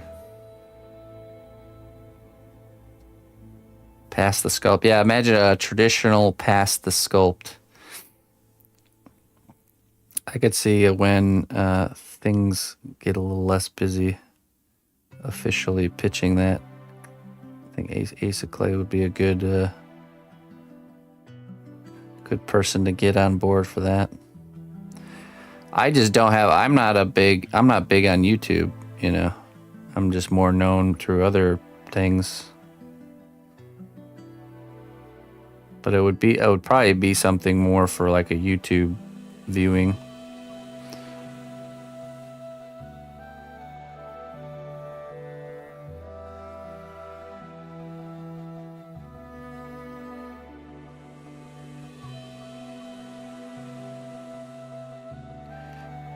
We could even get cosplay in on it, and we'll all have to use cosplay on the piece. Because with the way cosplay works and how you can bake in layers, it would be so easy to do like some sort of collaged character. Just by adding the layers, So I guess we would have to figure out who would build the base model, Some sort of like generic base character like this. And then, yeah, everything would have to be layered on top. A chimera monster? Oh yeah, maybe like a creature would be better. Whoever would start it would have to be the one that does the base model. And if it's to be something that would do well, you would pick the biggest creator to start it. Just like they did, I think.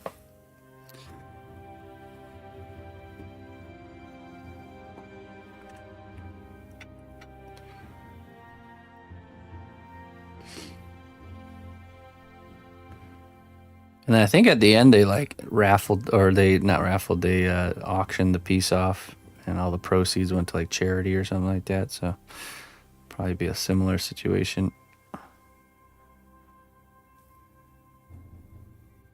Sounds like I'm starting it. No, it had to be somebody like Jazza or something. I don't know who's the biggest. Who's the biggest sculpting creative?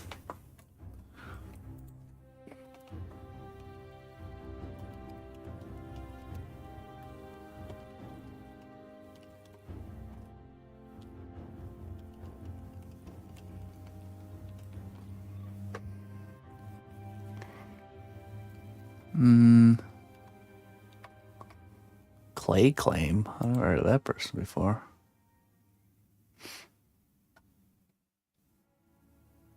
It's different for every platform. Huh?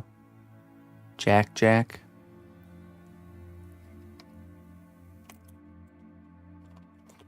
Well, let's see. Let's do. Clay Claim is in Germany. Oh my goodness, really? Never heard of that person before. North of the border, yeah. It wouldn't matter if they're overseas. It's fine.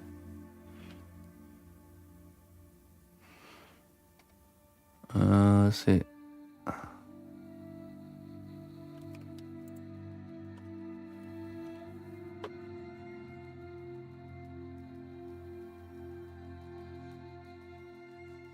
Let's do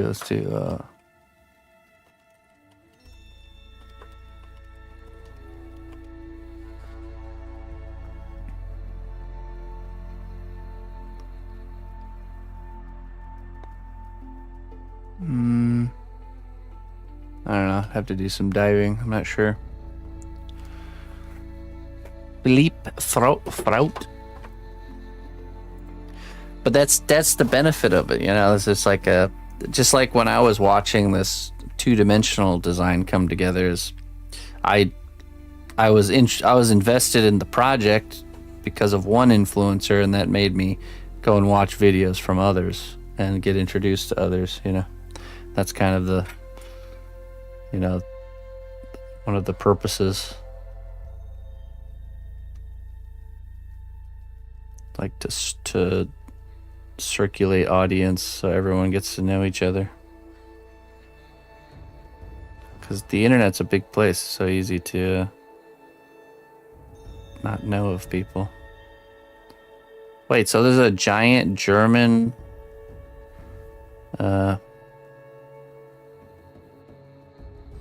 YouTuber I've never even heard of. Those Germans, I tell you.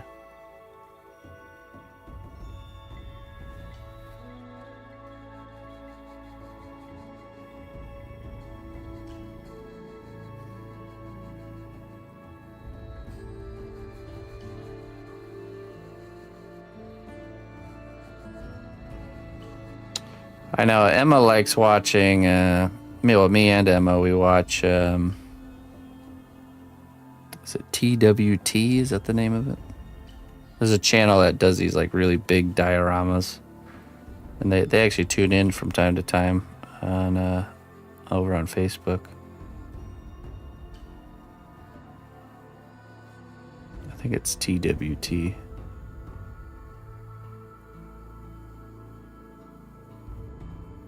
Or no, WCW.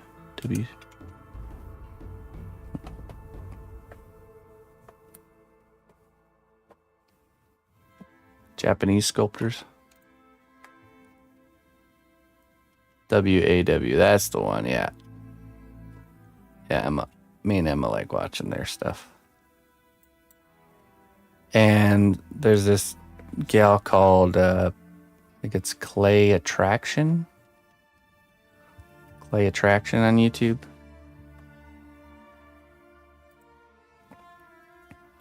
Yeah, that's her. Emma really likes that. She does like, it's like this foam clay she uses, but she's able to really capture the, let me show you.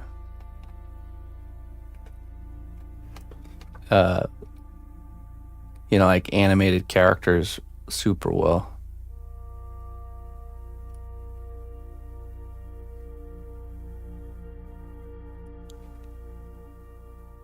Really cool process to watch. And the way she shoots it is really nice.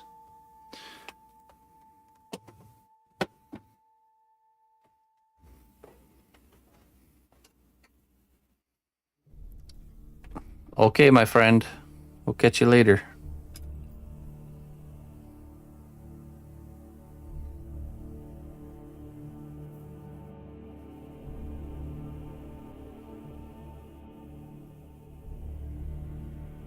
Nice to meet you. Thanks for tuning in.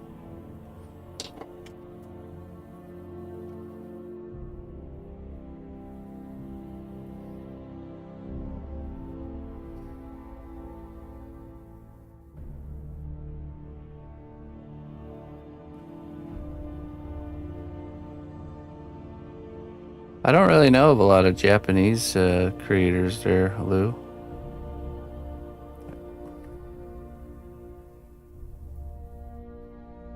There's always that language barrier preventing the algorithm from even showing stuff like that to me.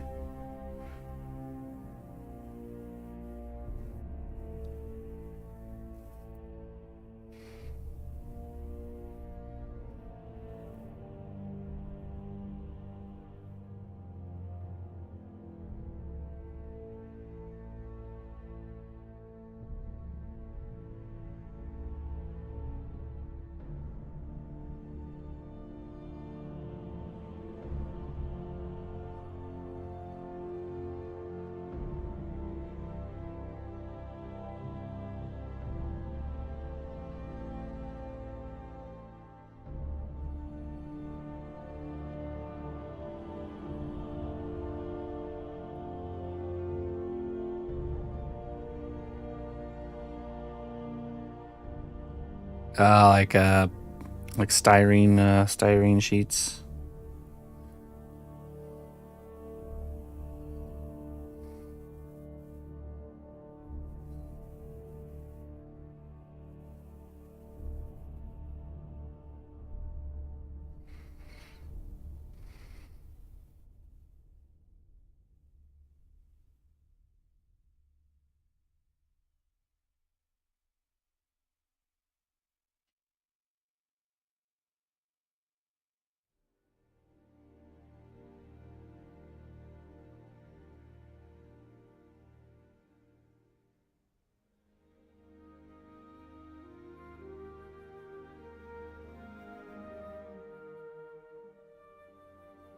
Shiflets, Georgia shell, yeah. They're a little bit old world though. Georgia shell especially. Not sure how much they're doing social media stuff these days.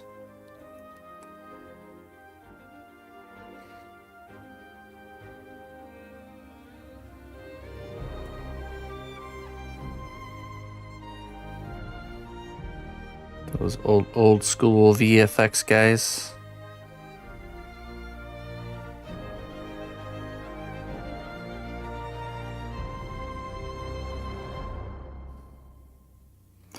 I wouldn't say no. Just not sure how open they are to that stuff.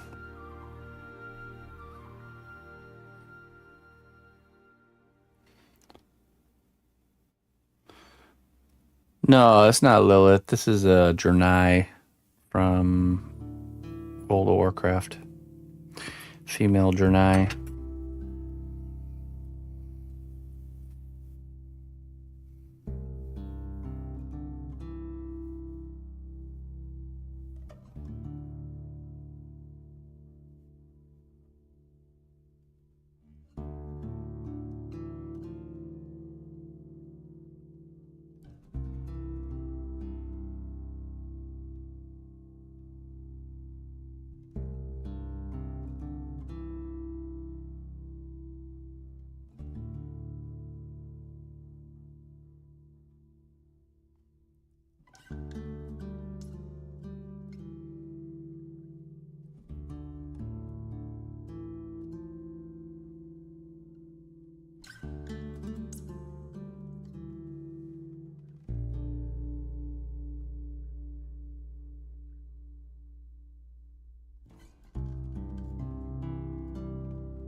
Hey, Arturo, thank you.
Hmm.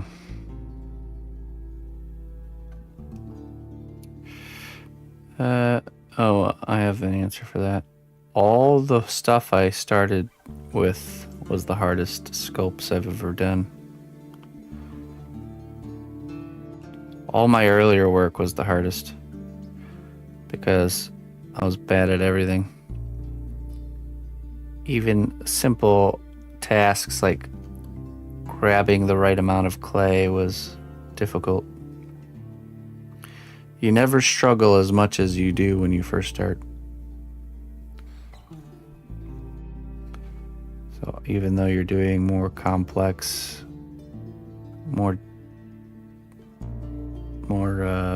detailed things, the difficulty is never as hard as it is at the beginning.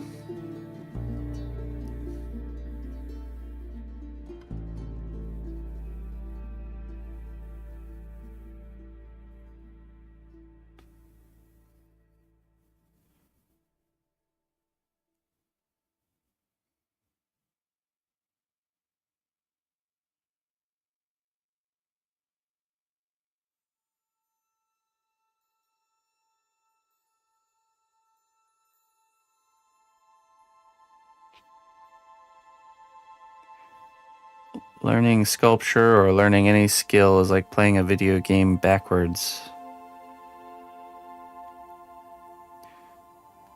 When you first load up the game, you're fighting the hardest boss in the whole game. And then you're progressing from the end of the game all the way to the beginning, to the tutorial level.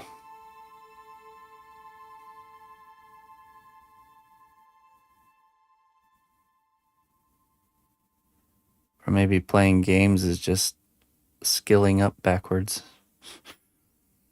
It's the inverse of growing a skill.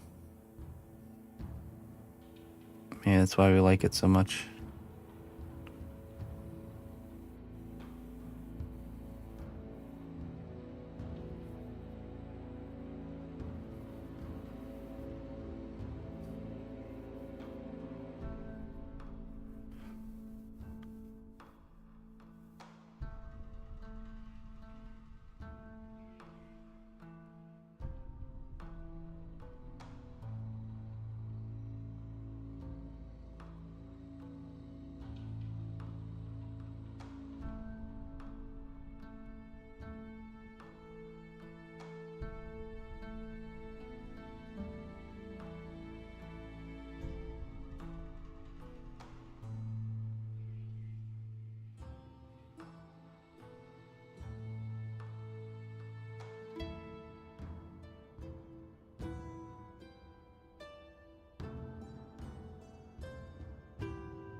Okay. I know this isn't the Paladin, but the missus started labeling the this playlist as the Paladin, so now it's the Paladin.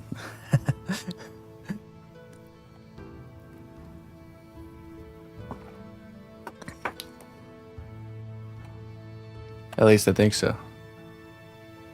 Pretty sure the maybe day one it was priest. I don't know, it all got messed up, so I just decided to just keep it the same. You don't know it's not a Paladin. The only reason you know is because I told you. From right now, it's just a Draenei character that hasn't chose their class yet. Maybe she will choose Paladin. So I do know. No, you don't know anything. What are you talking about? Maybe she'll choose to be a Paladin. You don't know.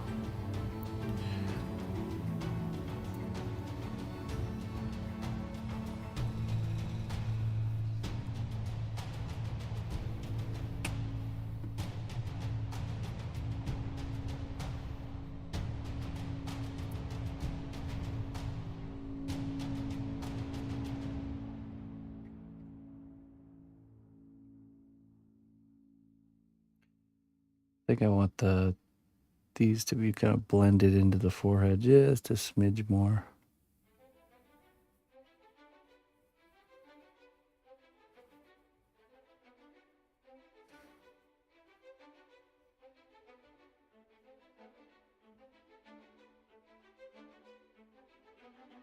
From the posture, looks like a major priest. No, it's casting. Hey, paladins heal too. Maybe it's a holy pally. Get out of here, Lou. Nice try.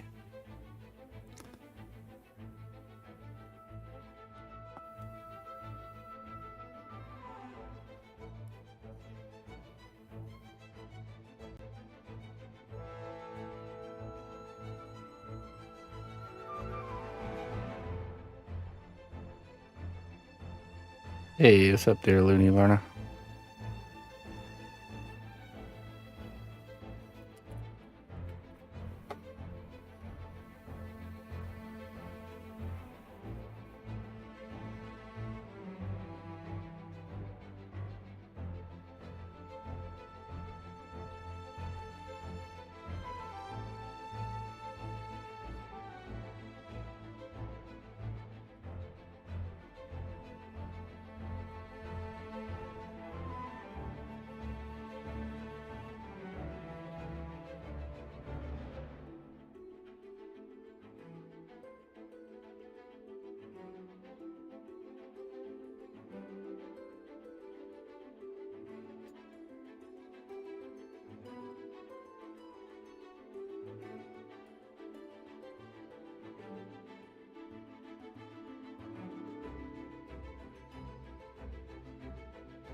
I'm not muted.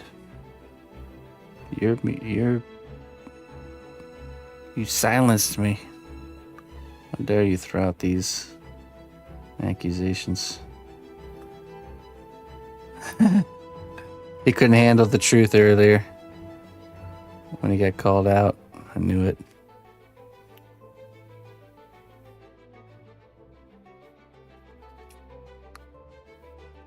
Yeah, he couldn't handle it, so he had to mute me.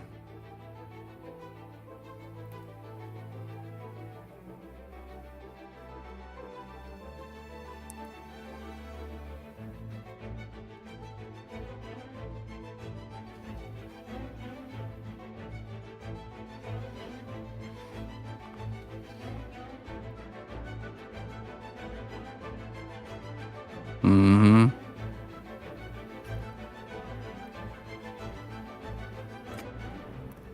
Can't stick your head in the sand forever, Sarab. Eventually you gotta face it.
Okay, I think we brush this now with some alcohol.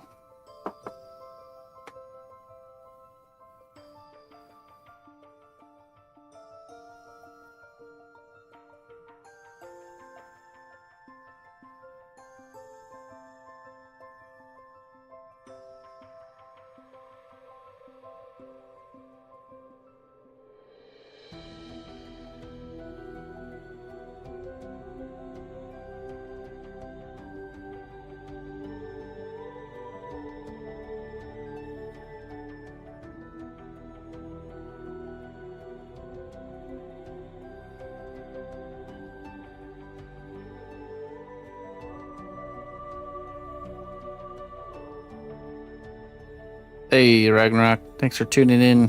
Thank you for your support. We'll see you again, friend.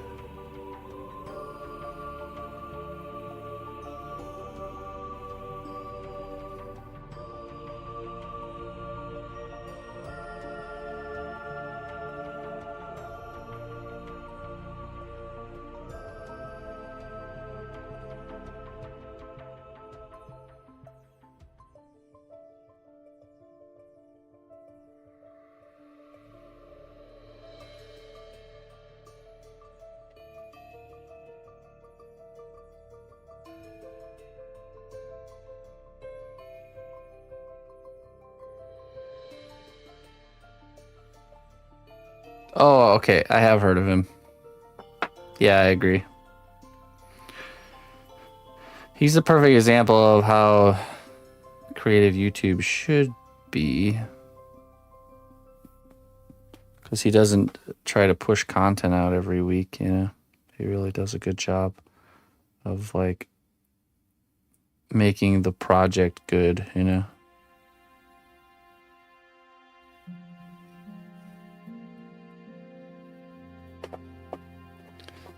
I don't like when I'm watching a YouTube of a creative project that I can tell was just kind of blitzed through for the sake of making the video, you know?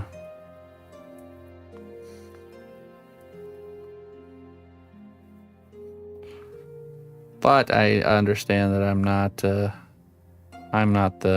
target audience of most that kind of YouTube content.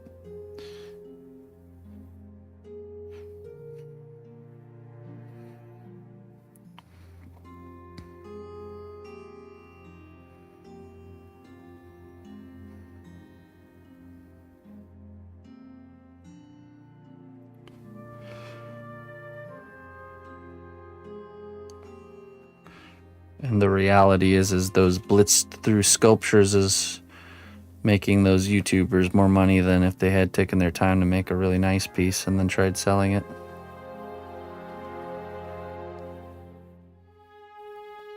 Hey, thanks. Yeah, I think I'll do one more layer of texture. I'm just trying to decide if I want to use a wire brush or a texture brush. I think we'll use a wire brush.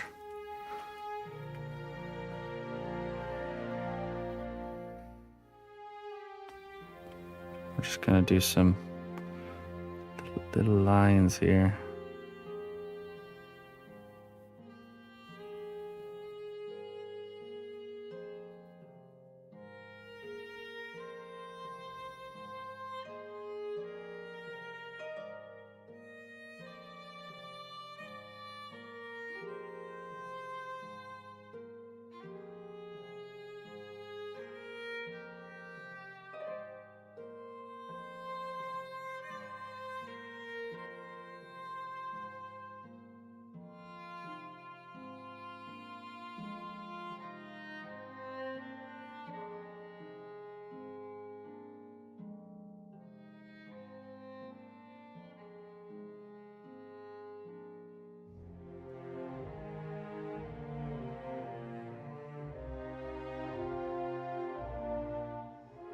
Yeah, it's a little more, not as crazy textured, more about the shape. Very light, lightly textured. Get out of here, fly. This fly is really pushing my buttons.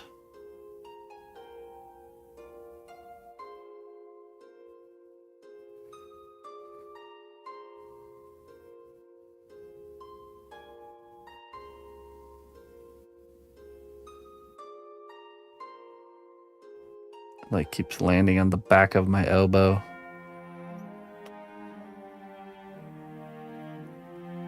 That's where the button is. And it keeps pushing the button.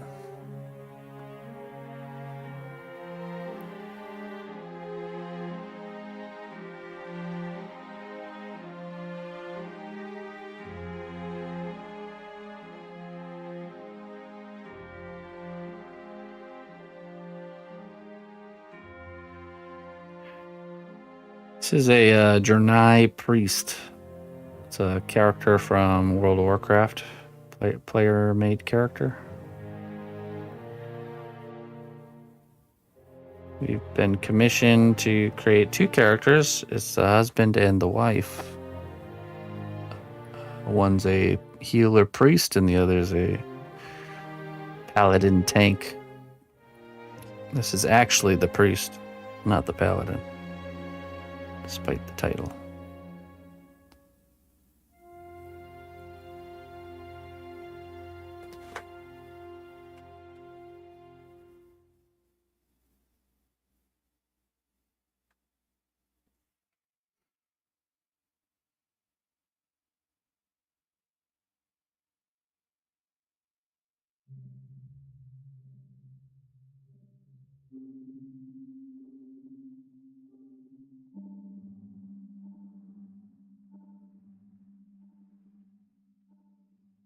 Well, I don't like to get into any specifics for custom pricing work, but if you email me, I'll be more than happy to get you some quotes.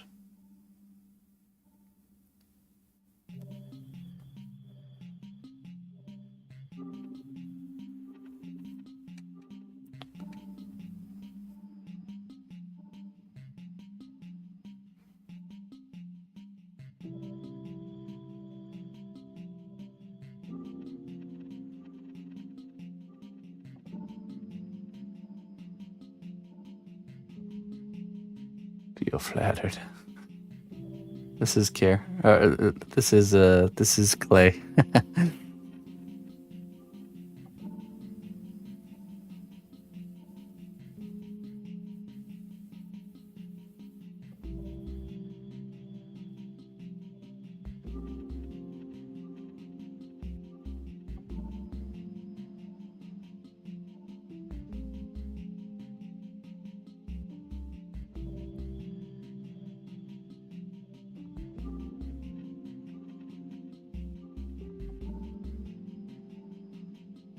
I really liked using this end of this tool for the kind of the establishing of these layers inside of the valley here.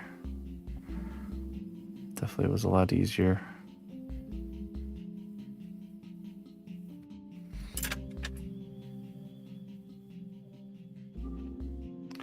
Oh yes.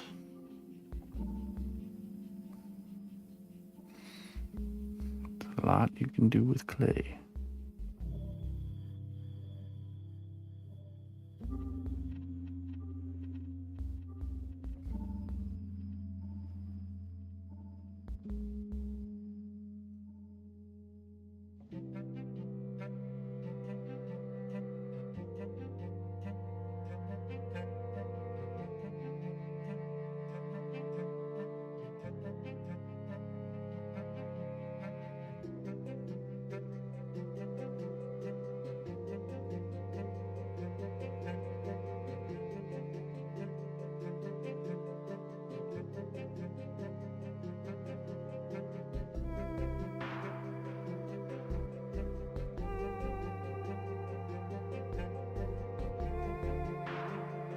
You love using clay, but you don't really know much about it?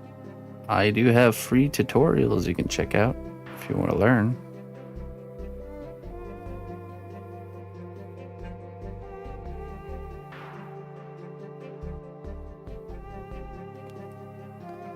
If you so desire to learn the art of the clay.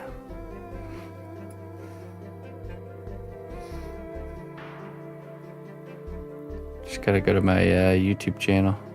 These playlists are saved there.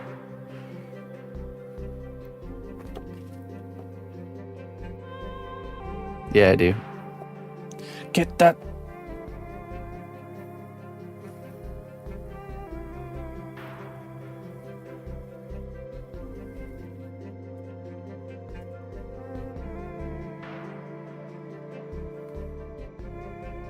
Singular fly causing so much mayhem.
I understand Arabic. I don't. I know a little bit German, a little bit Spanish.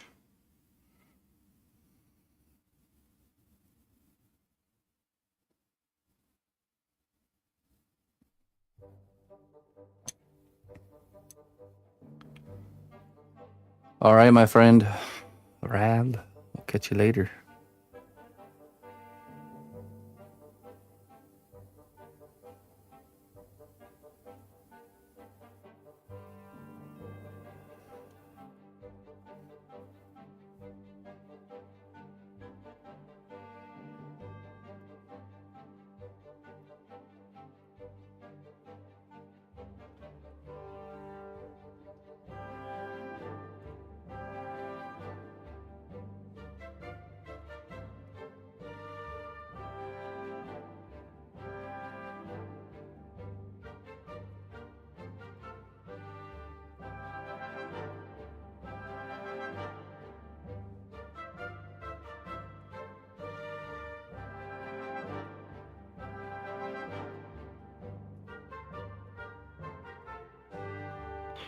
All right, really light brushing on top of this with some alcohol.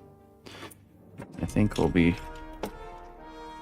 basically ready for it to be baked.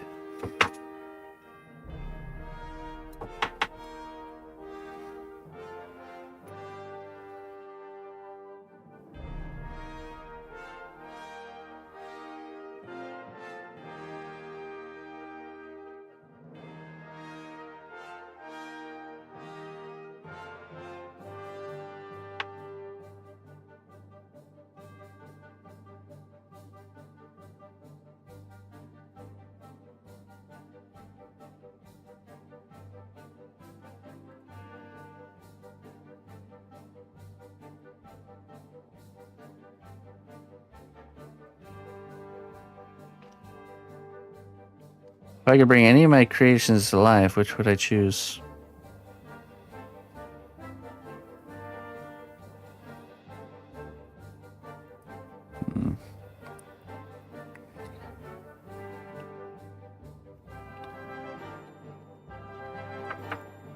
I don't know. I don't know if I would.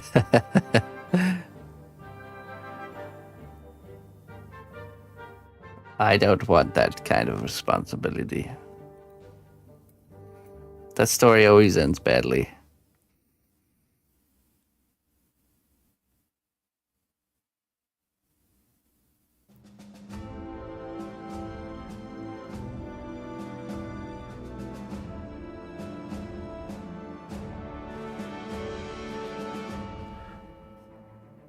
Haram.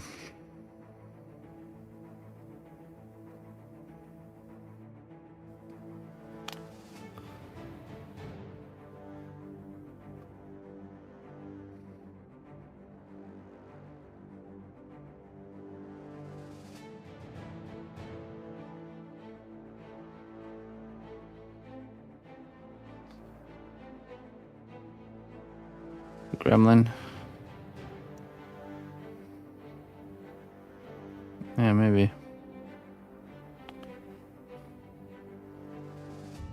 Trolls might be fun to talk to. Yeah, maybe. Or not.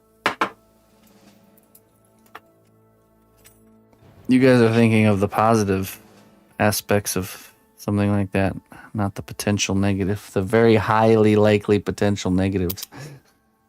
It just won't stop talking. Can't even sleep. Screaming from the other room, demanding food, but doesn't have a body to break it down. What I say, Twitch Prime does not even cost a dime. Hey, Kuet. Hey, thank you so much for the Prime sub. I appreciate that. Appreciate that very much. There's no such thing as unforeseen consequences. Oh, no. No, I don't think so. I don't think I would.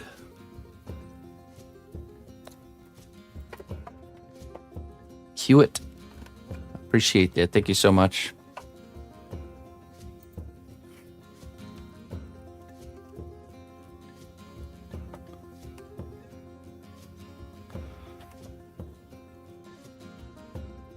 All right. We'll go get this in the oven and cook it, and then we'll move on. I'll be right back. Zahor. Goodbye, my friend.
All right. Oh yeah. Thanks for that, T-Dollar. I missed that loose noodle. Sorry about that. I've been streaming since 2011. So is that 13, 14 years? I started my pursuit of sculpture about probably about 2 years before I started streaming. So what I mean by that is I really was like putting a lot of time and energy into getting into sculpture as like a side thing, you know, it's like a side job. And I did that for about 2-3 years and then started streaming. And after I started streaming, it became my full-time job.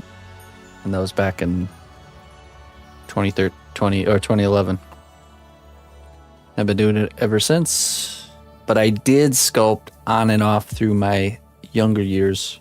Just wasn't something that was like, it was one of those things, it was like a light switch. Like I'd have phases where I'd be really into doing something sculpture related or art related, but then get distracted and do other things for a while and then come back to it in different phases of my life. So. Okay, let's see here.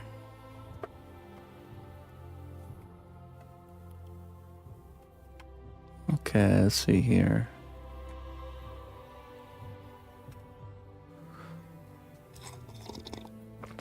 I think we get a lot of people that are like coders, programmers, and people that work those kind of jobs seems to be hanging around here a lot. Looks like my advertising campaign's working. Going to the office buildings where all the coders are, and I just been posting, you know, like cnotbusch stream with a little pull tab, you know, where you can grab one. It's working. It's working as planned. Stapled on their community bulletin board. Takes a lot of work to sneak into one of those places and pretend like you're like there for a service call or something just to get the flyer hung up. Good to see my efforts are paying off. I just put on one of those highlighter vests, you know, with the highlighter yellow color with the reflective taping and a hard hat, and then I carry a ladder and I just walk right in the front door and nobody ever stops me, you know. Hard hat and clipboard. Yeah, exactly.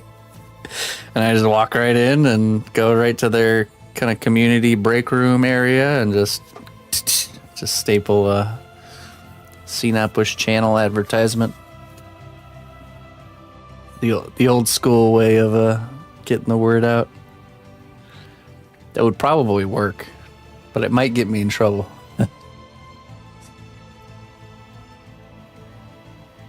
Let's see.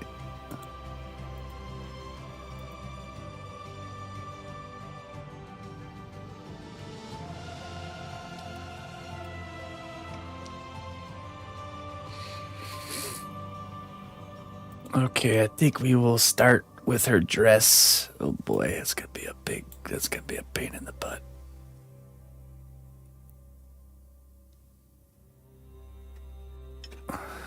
Trespassing charges would be some contrast, yeah.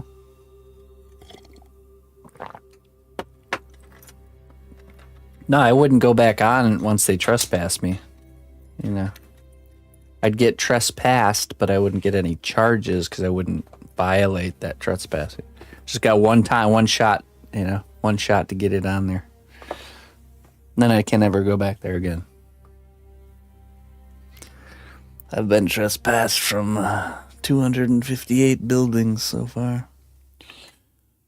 Okay, let's see. Oh, I think I wanted to use a technique where we use this tape here.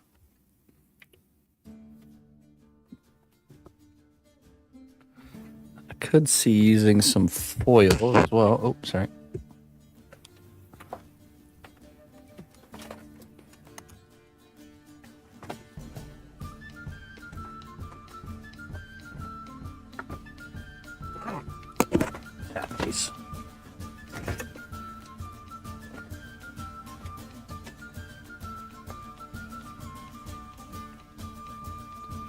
Okay, so we're gonna fill in this area between because she's wearing a dress.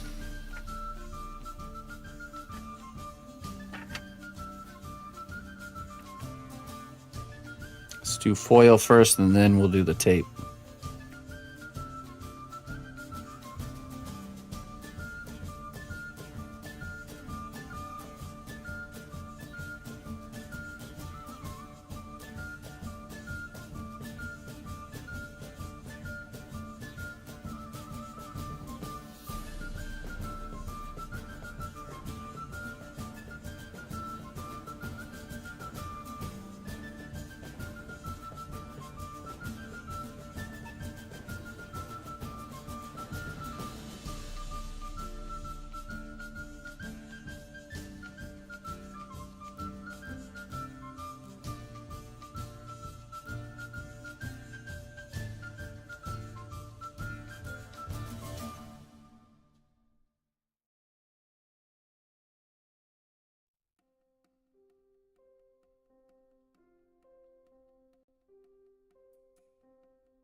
Okay. Kind of filling in that void.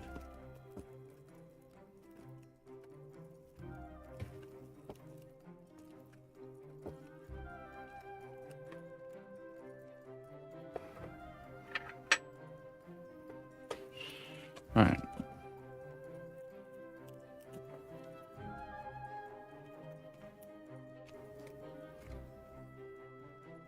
Now we take some foil tape.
You know what? I'm not even sure we need this filler foil. Let's just take this out.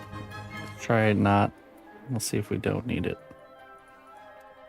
See if the strength of the foil tape is enough.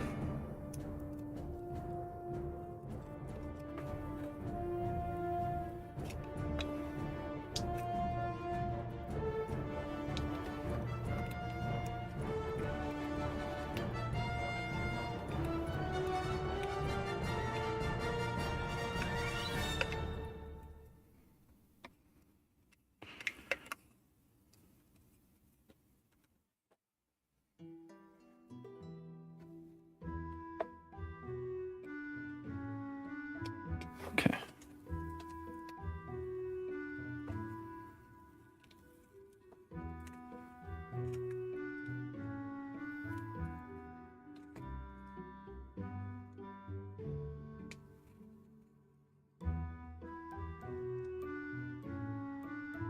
Just start streaming with these on the whole time.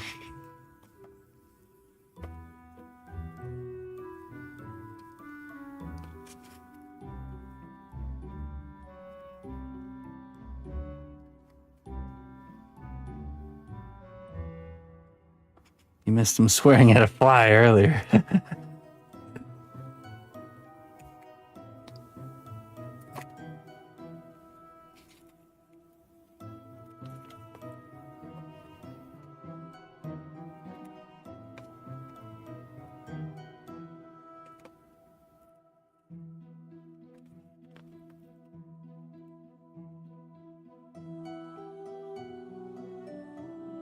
hard to get this off.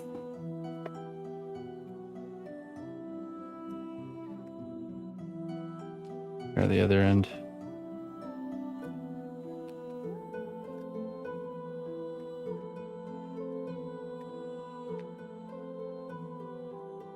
Ha.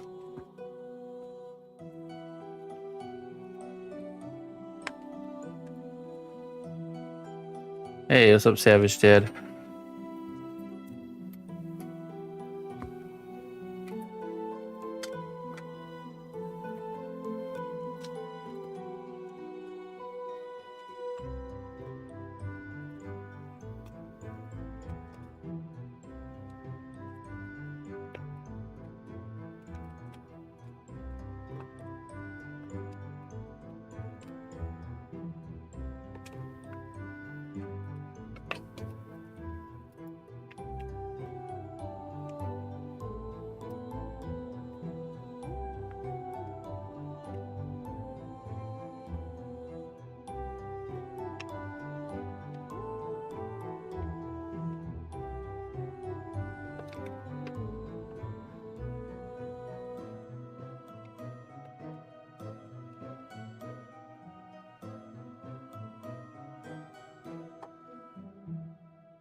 Armature for the dress.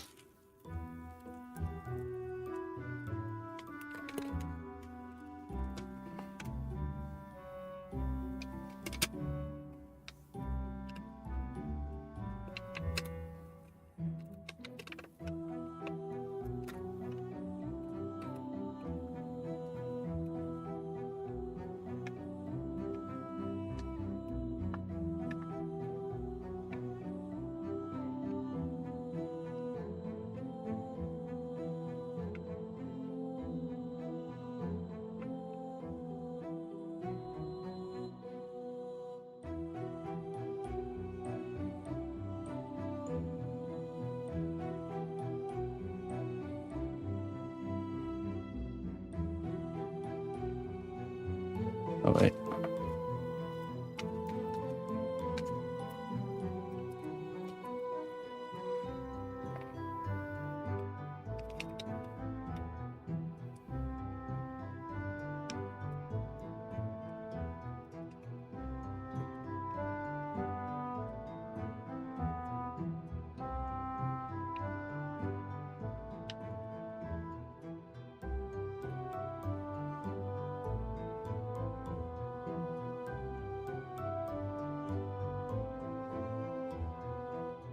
Modesty.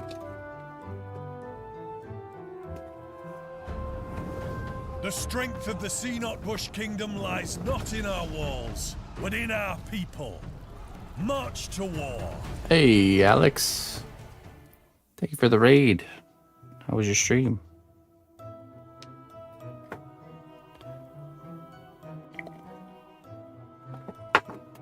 I appreciate that. Come on in. We're doing a sculpture of a Draenei priest. That's what we do here. We make custom sculptures if you're new.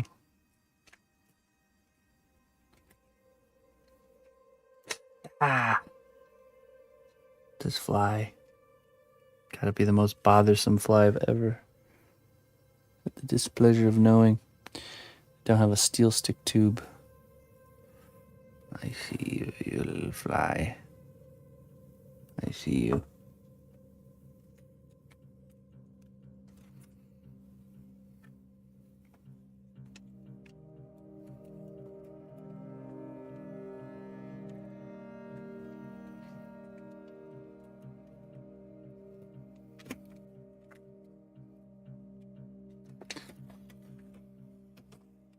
Stop. Get away. Don't make me find a vessel to trap you in.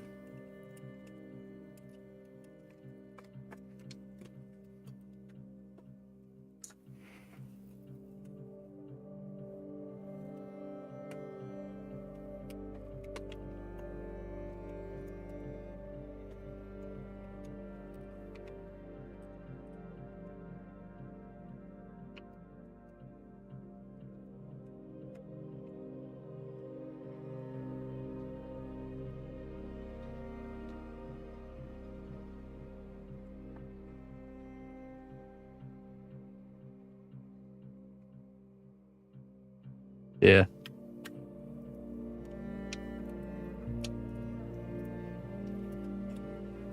It's just for an armature for doing the dress. The finished work isn't gonna look like that.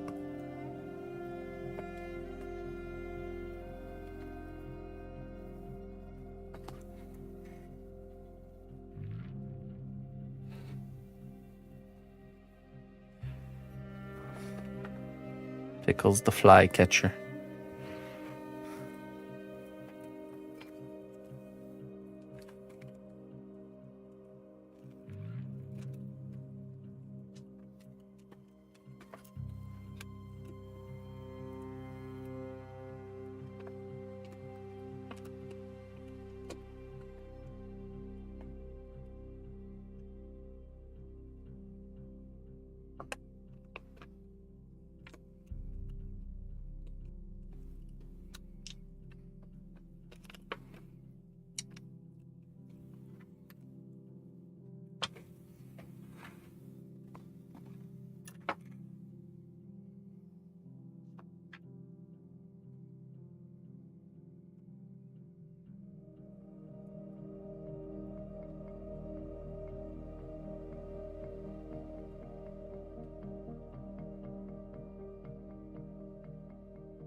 Like those duct tape wallets. Yeah.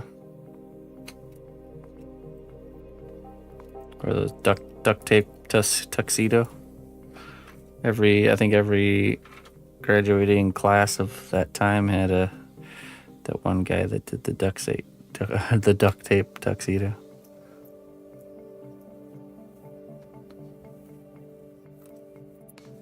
There's always that one guy.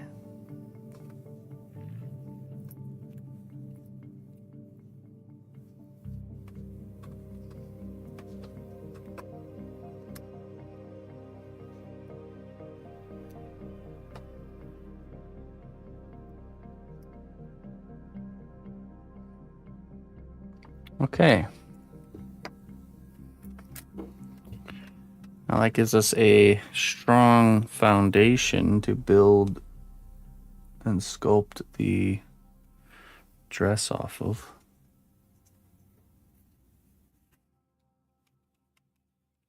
Nice and solid.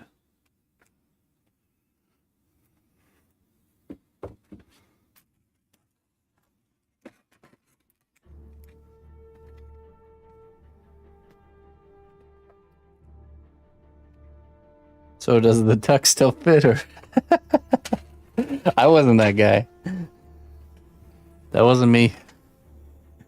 That's funny.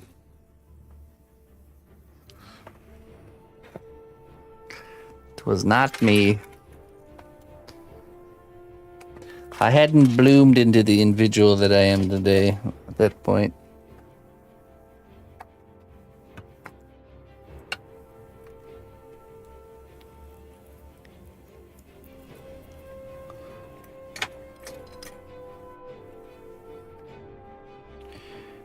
All right, now we need to condition some clay here.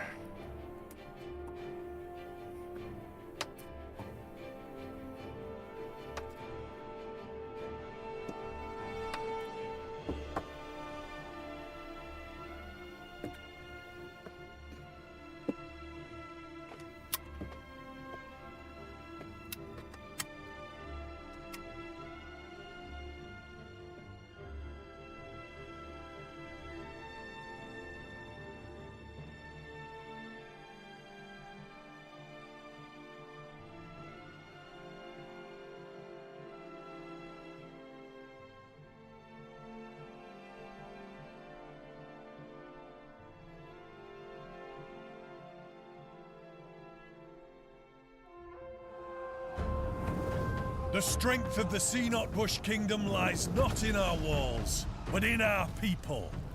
March to war.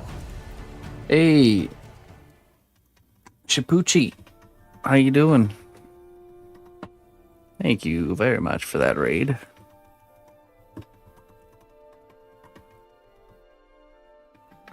Turtley raid. Well, hello. How was your stream? Were you working on the turtle? No, you have to start over. I heard you say you cheated on the textures. I heard it from your mouth. It must be true. You have to crush it and start again.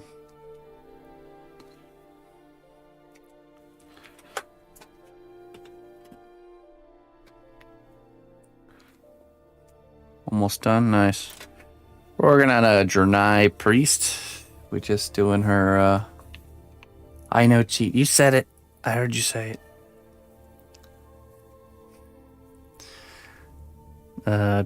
We just used some aluminum tape to create the armature for the dress. So now we're conditioning some clay to cover that and start doing the shapes.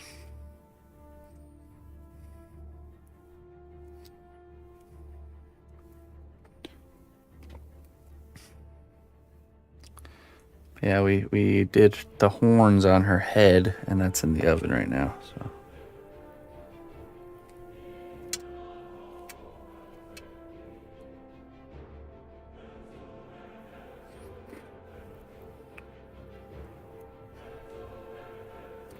Get.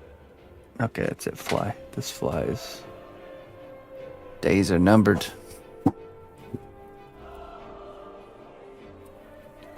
Been being harassed by a fly that just, it's like next level. Landing on my arm and my elbow and my hand.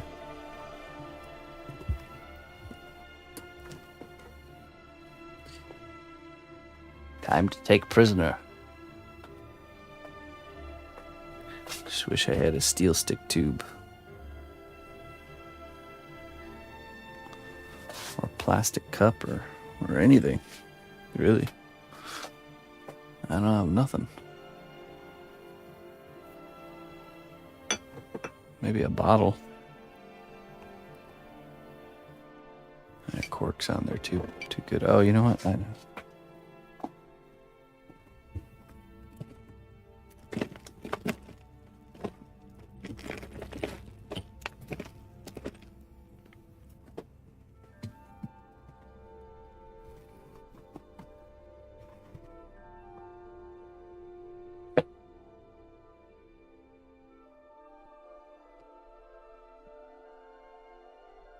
Here.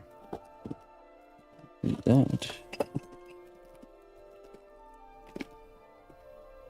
I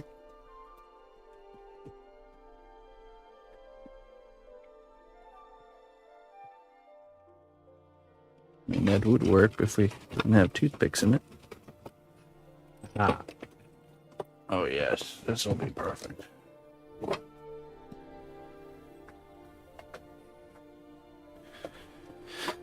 Ah.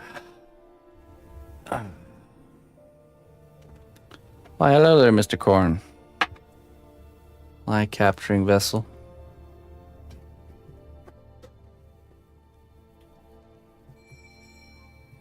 Hey, Steven.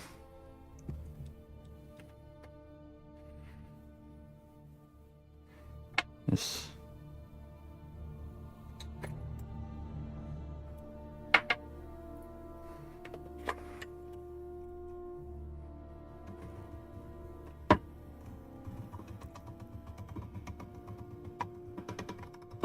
These days are numbered. Oh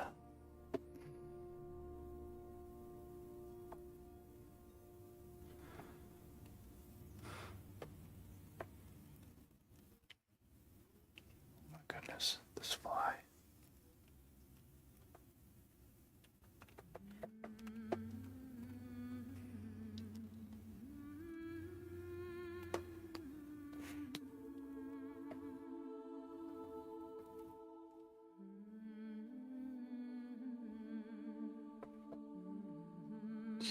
Not been around recently. How am I doing? I'm doing good. Yeah, good to have you back. Doing good, man. Living and learning.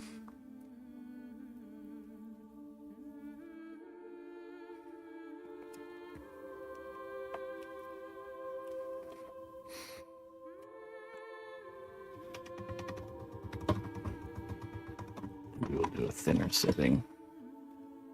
Maybe not a 1, but maybe a 2.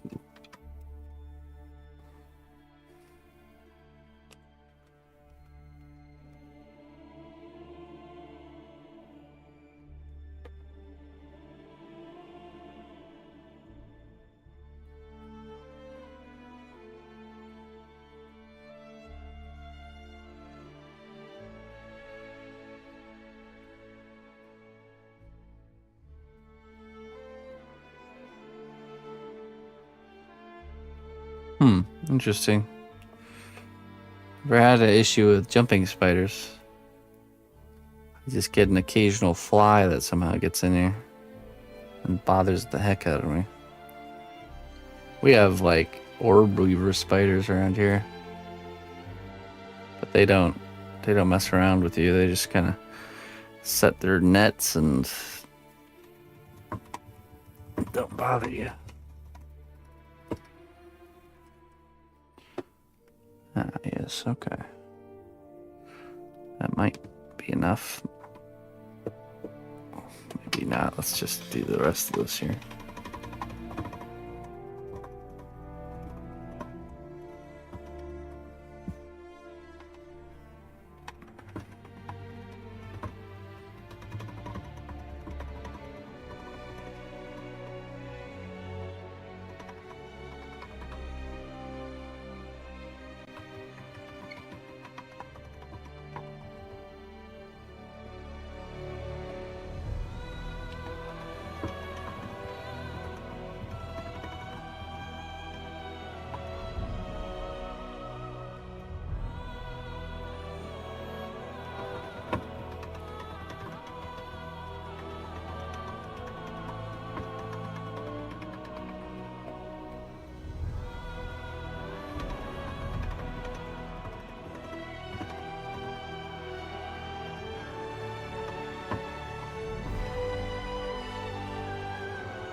Oh yeah?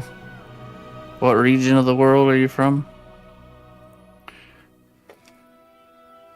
I mean, the good news is if you have orb weavers are big, but yeah, like I said, they stay out of the way. And they usually aren't even out. They're not really in the house. They're outside of the house, in the garden. Don't go through the garden at nighttime, man. Some of their spider webs are so thick, like feels like you're walking into a piece of fishing line. It's like, what the?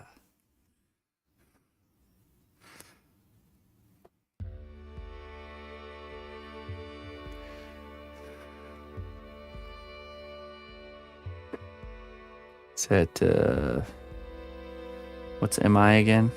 Is that Minnesota, Michigan?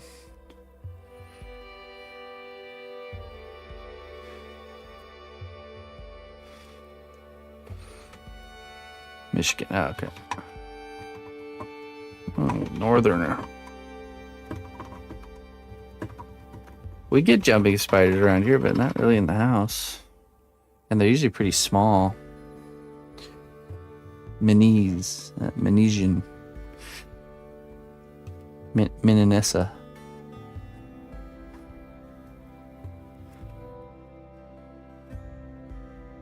Montana. Montana. Like Tennessee. Minnesota.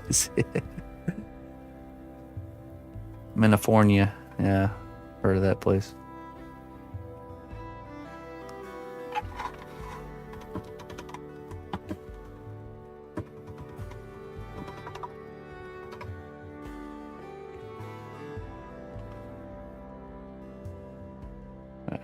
Once more should do the trick. Of course, I get the bottle and that fly is nowhere to be seen. Good. That'll teach you.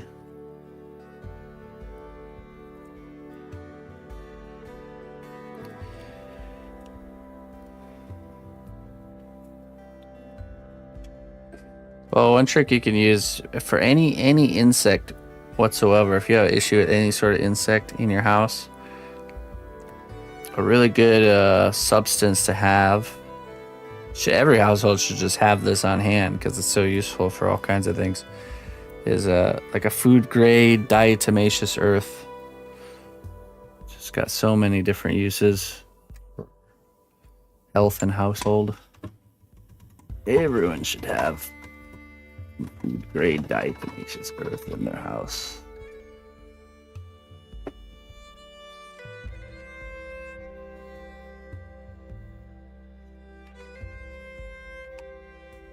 Okay, he's back.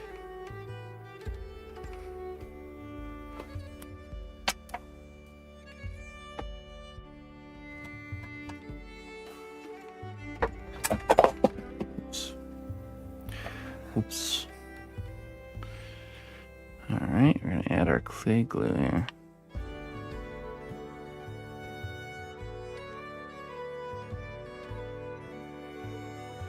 I mean, they do, technically.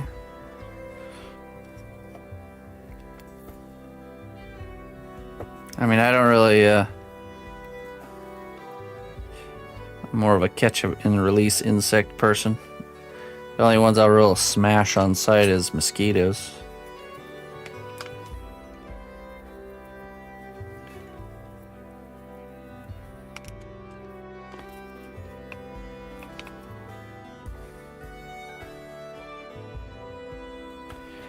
Don't mind that things must die, but I do mind if the death is wasted. I do mind that. Bring them outside so they may be eaten by a bird or something. Except for mosquitoes. They can all die. For no reason.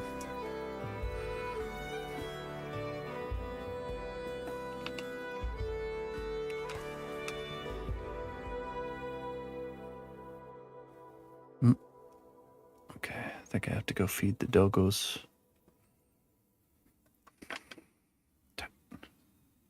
Get off my coffee cup.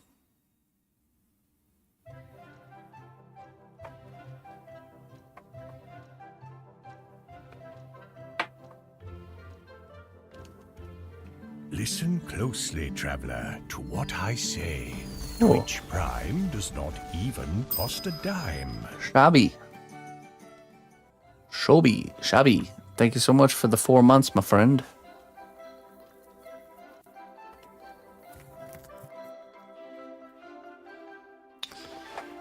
And diatomaceous earth, I'm telling you, would take care of your flea problem, no problem.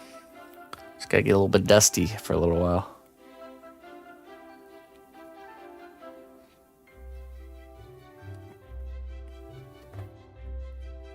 But hey, thank you so much there, Shabby. Appreciate it. All right, let me diatomaceous earth. I know. It's technically crushed up like sea fossils. Has a reaction with any insect that has. Yeah, thank you, Syrup. It essentially, it's a fine dust that's able to get into their breathing holes of any insect and it, like, crystallizes inside of them and kills. But it's harmless to. It's not good to breathe in necessarily because of the dust, but it's as far as like ingestion or anything like that, it's perfectly safe for humans and animals.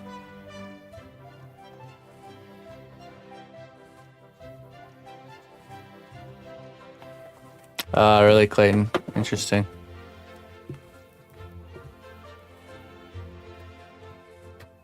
All right, I'll be right back. Don't go nowhere.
All right, sorry about that. Kind of roped into a little side job task.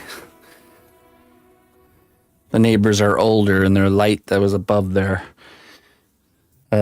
stove went out, and they bought a new one, but they weren't confident to drill it in place, so I had to give them a hand.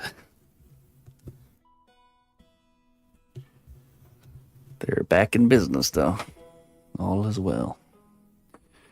Okay.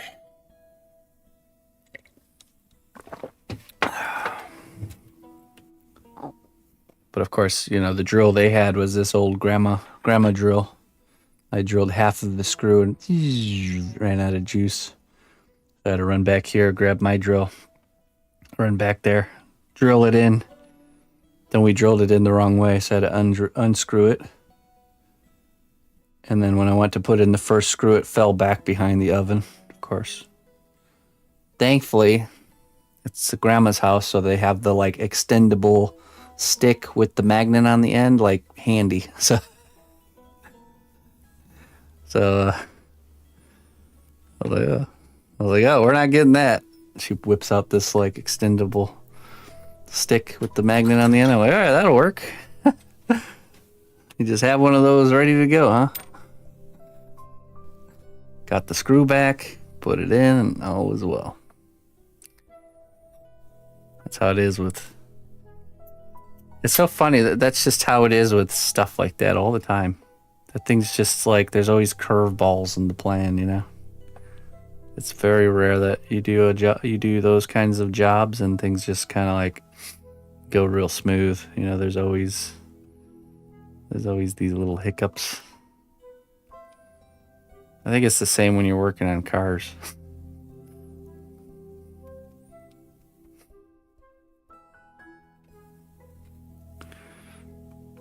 Okay.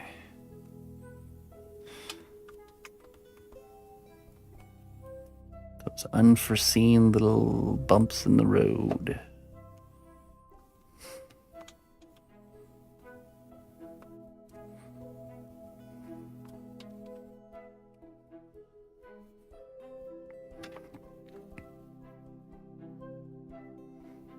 Oh, you little welcome back fly.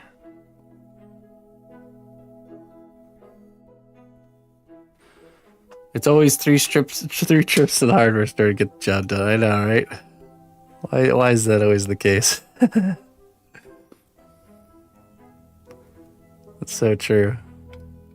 Or when you're working on a car, three trips to the parts store, and maybe one trip to a store that's hours away because the store you is next to you doesn't have the part. It's usually how it goes.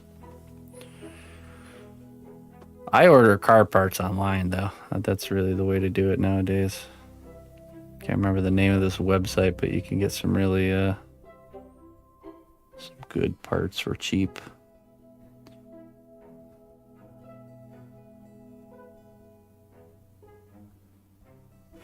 Yeah, we're going to loosen it up. It's just best to start with it kind of at its max tightness, and then we'll kind of sculpt in the wrinkly areas in between. You know what I'm saying?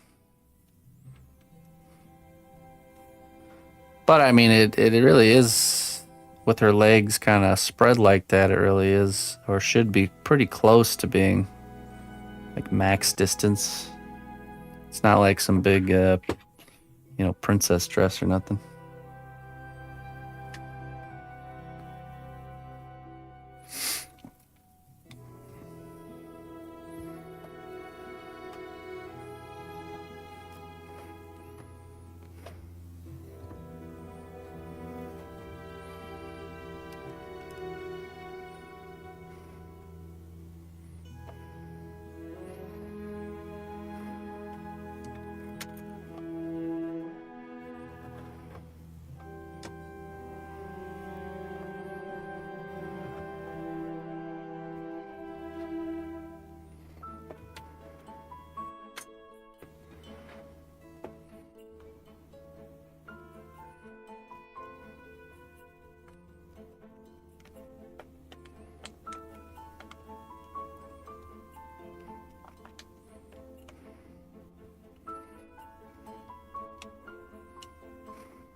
All right, let's take a look at this reference here.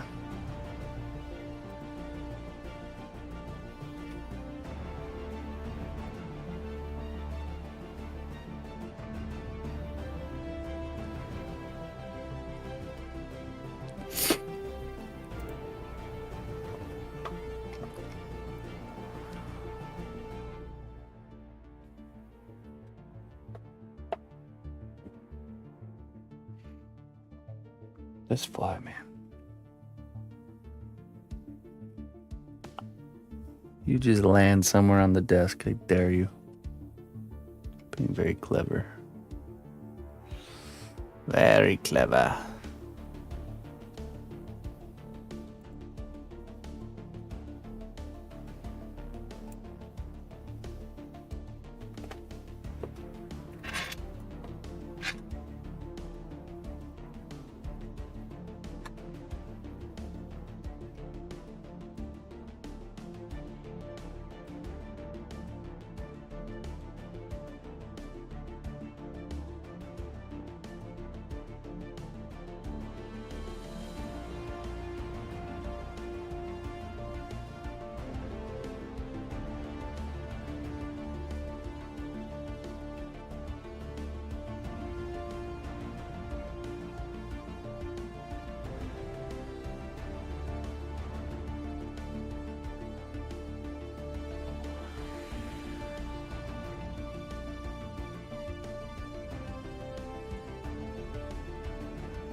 Use the Ace of Clay tool to try to establish some wrinkles here. It is good. The spoon part is really good for shaping. Smoothing, blending in.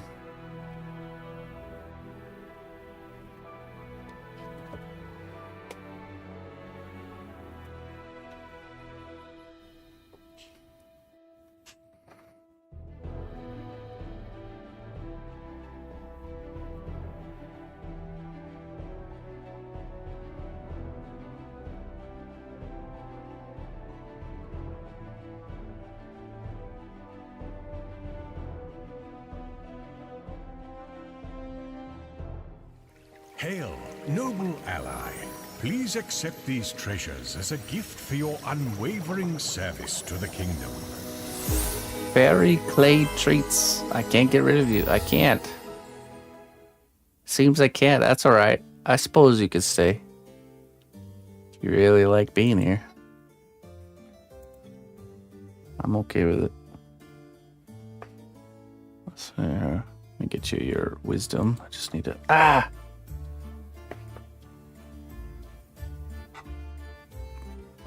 The worst fly I've ever had to deal with, I swear. It just only touches my elbows and my hands. Wrist. Gonna get you, you little...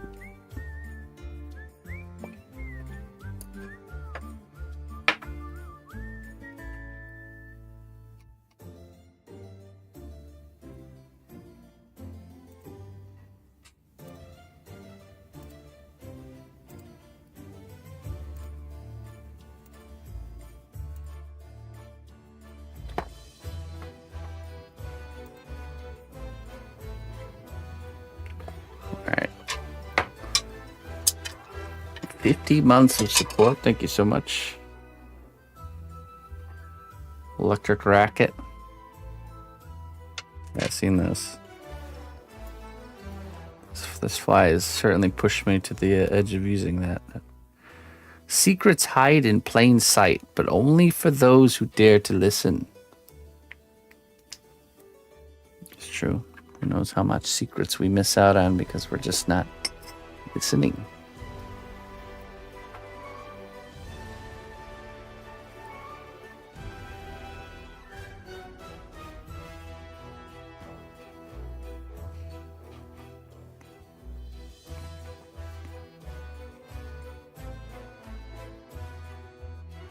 Did you used to have your name as something else, Fairy? Oh.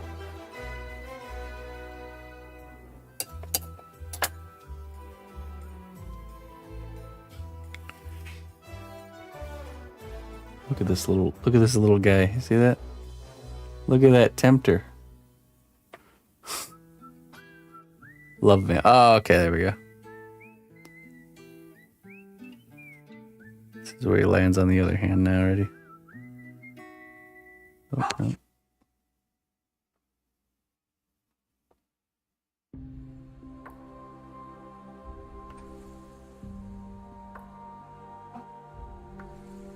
Oh. Ah, shit. Shoot, that was close. That was close.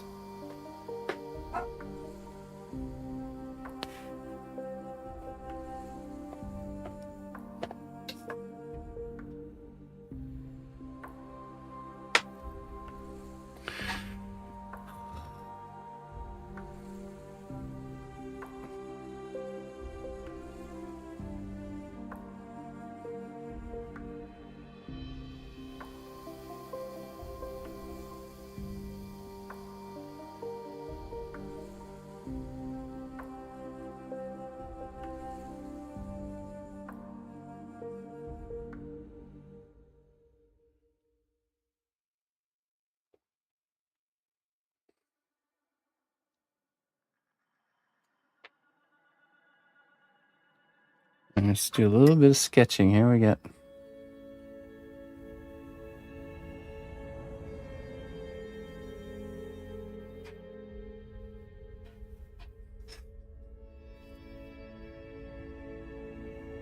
With the fly. Be that much more glorious when we do finally catch him.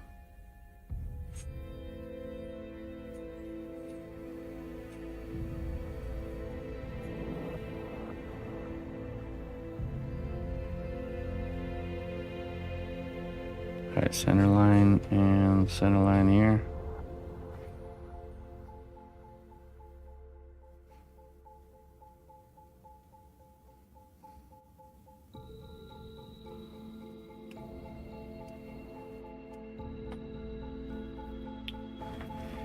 And there's like a trim.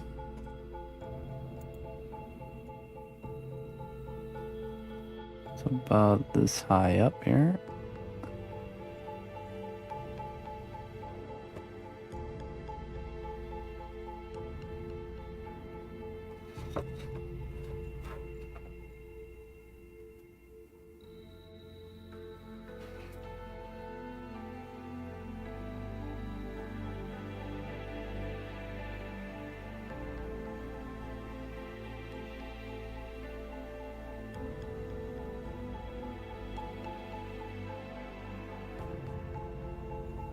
needs to be a little bit higher.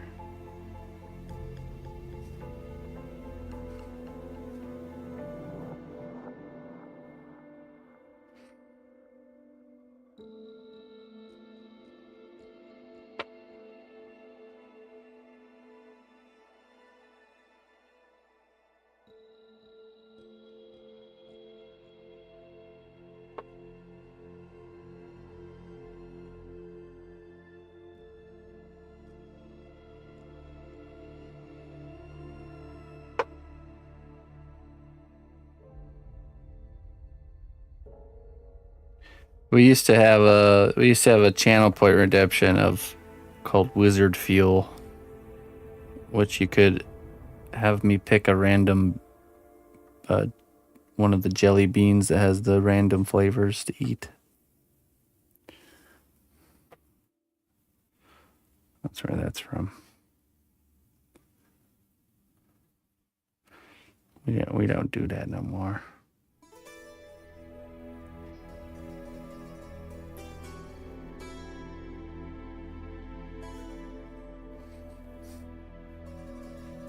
Alas, earwax.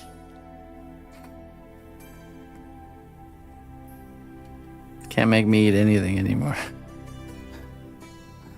Those times are done. Never again shall I be forced to eat something I do not want.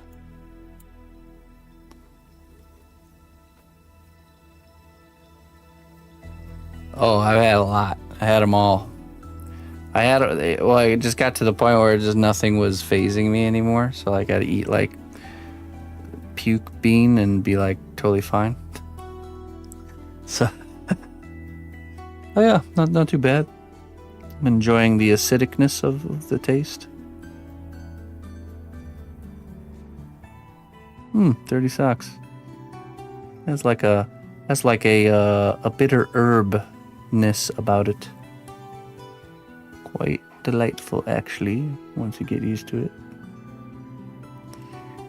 Bitter herb mixed with cheese, a fine cheese.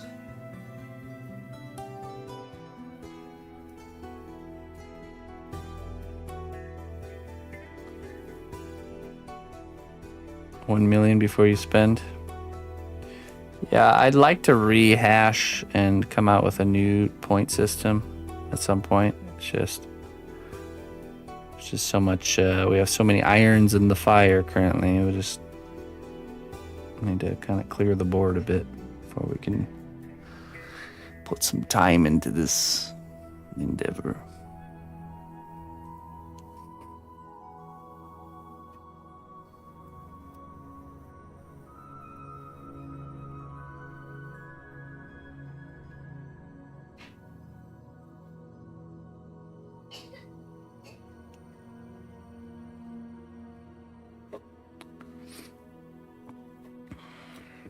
Tail coming out right about there. Spicy bean, yeah, that's true. We also had a spicy bean challenge where it was Carolina Reaper flavored bean mixed with, I think, cherry flavored beans or apple. So they're the same color. And yeah. So you would roll the dice to see if I get an apple flavored bean or a Carolina Reaper bean. That one was pretty fun, yeah, because that one. But even then, man, my spice tolerance really started to grow. Now I'm having like Carolina Reaper sauce on my breakfast eggs, you know.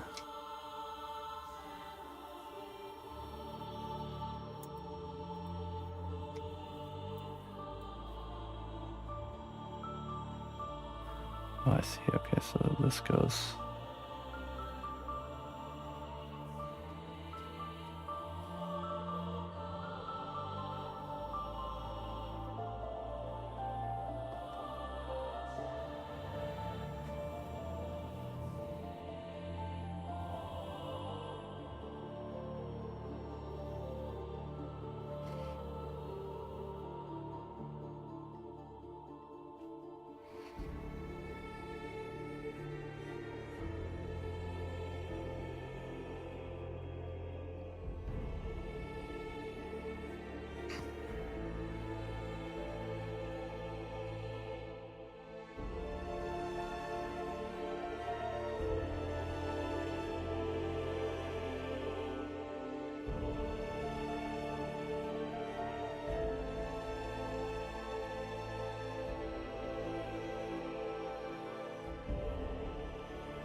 No.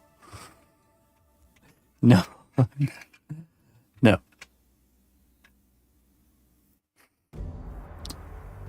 Yeah, we'll do that. We'll do that after I reset all the points and you guys are all back down to 0. And I'll set the goal to the moon. Yes.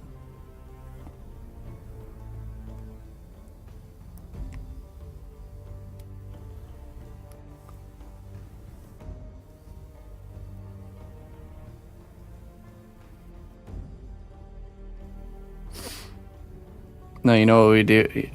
You know what would be better? Like a 1,000 subscriber goal. Hot Wings.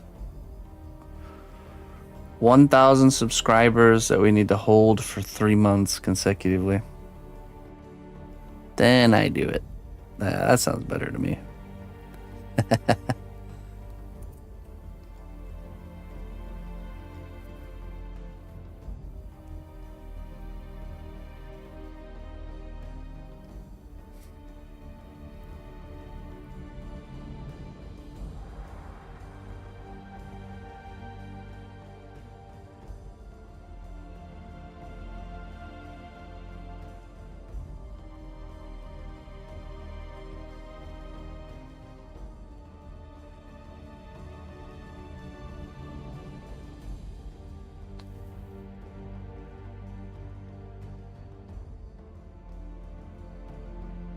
Don't reset my points. There probably will be a point reset. There has to be an economy reset if we... The great cnotbusch kingdom reset must happen. The economy must be reset so we can build anew. From the ashes of the old cnotbusch kingdom, a new one shall be born.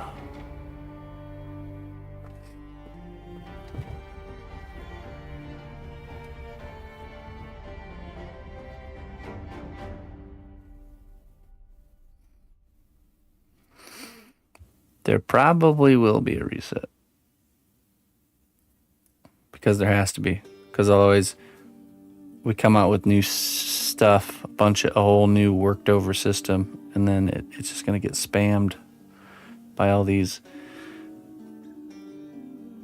throne sitting, channel point hoarding monsters like you.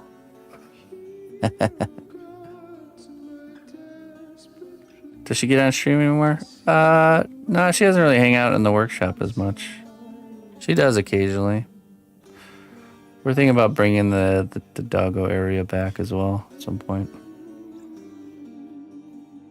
As a throne sitter, I feel attacked.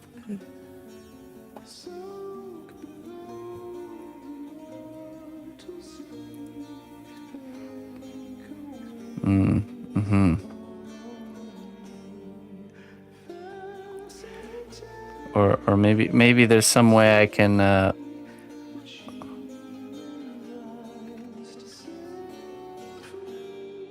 oligarch.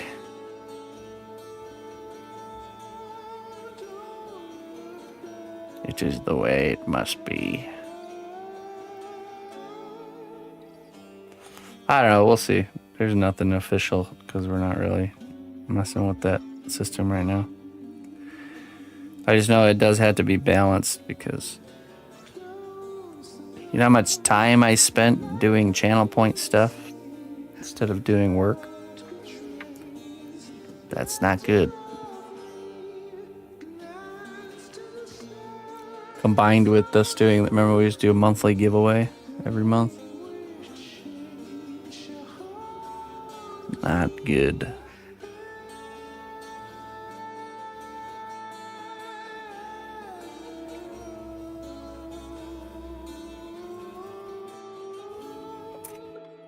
Alright, let's try to do these wrinkles with the old Ace of Clay tool here.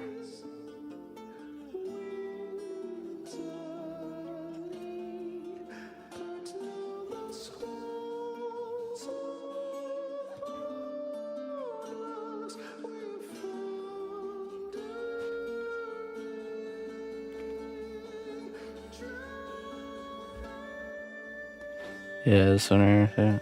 Ace of clay.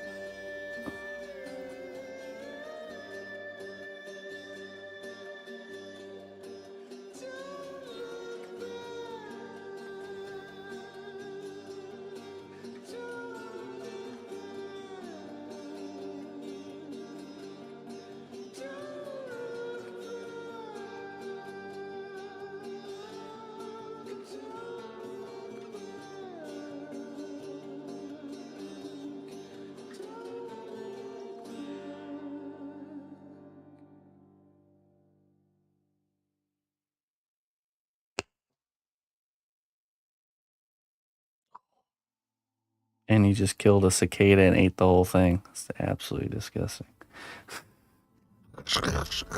Like a crunchy potato chip. She's a killer. Merciless. Cicadas are getting done with their business, so they're kind of dropping out of the skies. It was at the end of its life cycle.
She has a staff, but I think it's gonna be on her back.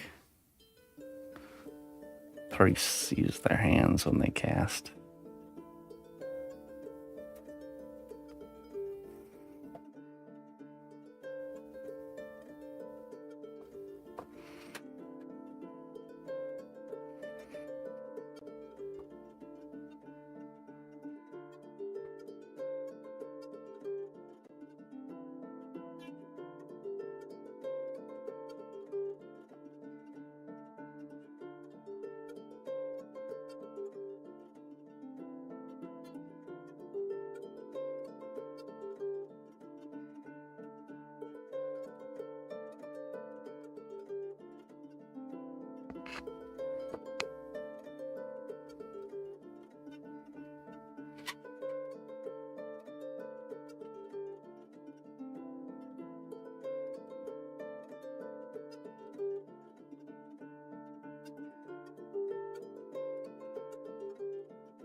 Okay. Well, we're gonna have to leave that there for now, folks. We'll be working on this piece again this evening. I'll really dive into the clothing, the wrinkles.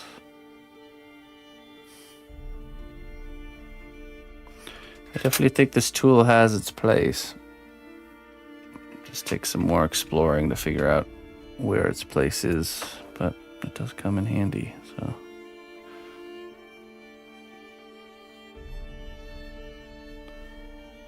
Props to Ace of Clay for hooking me up.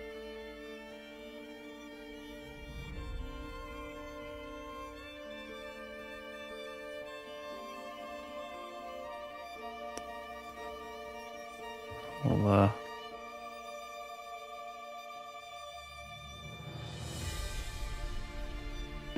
the Council of Throne Sitters has spoken. We demand reparations, sir. Maybe there's some sort of like caching it, like when the Germans switched over to the euro, type of transfer of currency transition. But maybe a day or activity in which we can people can pay their points to unlock or something before we do the reset. I shall drain you of your wealth. Trial by clayding. We shall drain you of your wealth before we reset the economy. Is there material you've been thinking about working with which you haven't had the opportunity for yet? Not necessarily material, but like I really want to get into like animatronics and puppetry. So like taking the sculpting skills and engineering side of things to the next level by making like fully either animatable characters via stop motion or using a actual, not really maybe marionettes, but like also like electronic animatronics.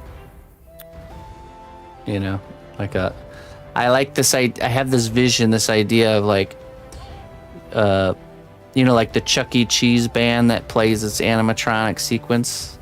Something like that, but desk-sized and not Chuck E. Cheese, but just random other scenes like pirates fighting or something, but the size of something you could put on your shelf or desk. So it'd be like this cool animatronic sequence.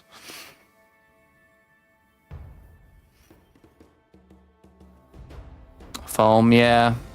I have a project in the works that I'll be making out of, like the chest and stuff will be made out of foam, and it'll be covered with fake fur to create a like posable stop motion puppet. But I guess more of the Arduino. You ever heard of Arduino stuff? It's essentially like programmable circuit board type deals. So,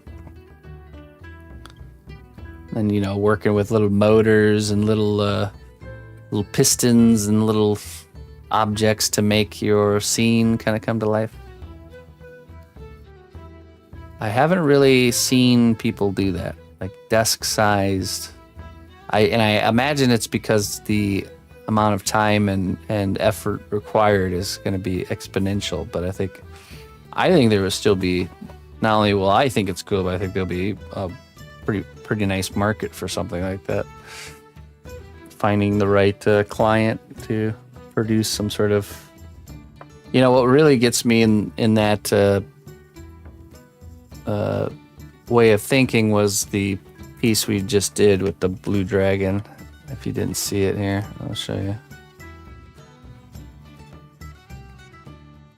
Where it's like the concept.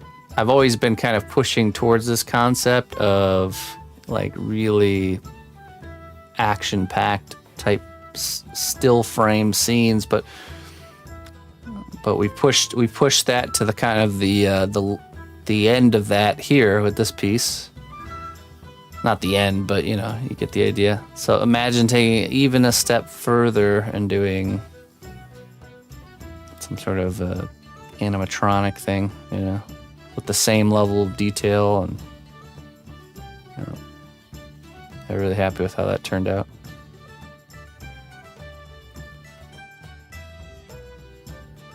Yeah, it did. Yeah, it was my first resin pour. I'd watched the process a million times for the deep pouring of clear resin on YouTube.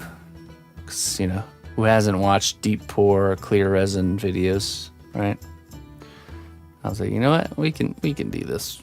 It wasn't too bad. We have to do another one soon, actually, for the skeleton pirate. Now, the skeleton pirate scene is probably a perfect example of a cool animatronic scenario where they, you know, the captain just doing the drink over and over again, and the other guy is like swinging the sword, and it's just like this. I think I've always, you know, one of the jaws on the guy is clattering, or you know, like going up and down, and I've always been wanting to do something like that ever since there's this place called, I think it was Dollywood, over in, I believe it was Tennessee. In Tennessee, there was this kind of amusement park called Dollywood that was kind of like old miner themed. And we went there at very, probably Emma's age even, maybe a little bit older. And I just remember going on the mine car ride where it's like, it's a very slow ride that you're looking left and right, and it's just like all these animatronic, weird looking guys like, ah, ha, ha, ha, you know, like, you know, telling a story, of course, but you know, just, I've always been a fan of that probably ever since then. So I've seen that too, T-Dollar. Yeah, it's a cool technique. But anyways, that would be like super future stuff. So great big projects like that, it just requires me to either be ahead of the work that I'm already doing, or the right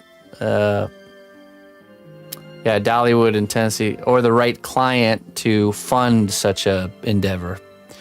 Just like somebody who's like a scientist does research and they need funding to spend the time and energy to do something like that.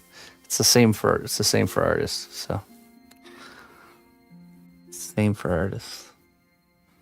So either one of those scenarios we'll maybe start small and work our way out from there, but just start learning the Arduino system and the you know, use of motors and pistons and whatnot. So I'm sure it's a whole cool world to break into. A lot more soldering too. Okay, let's find someone to raid, and I am gonna get out of here. Thank you everyone for joining me. I will be back tonight in less than 5 hours. I'll be back, and we'll be continuing work on this piece here.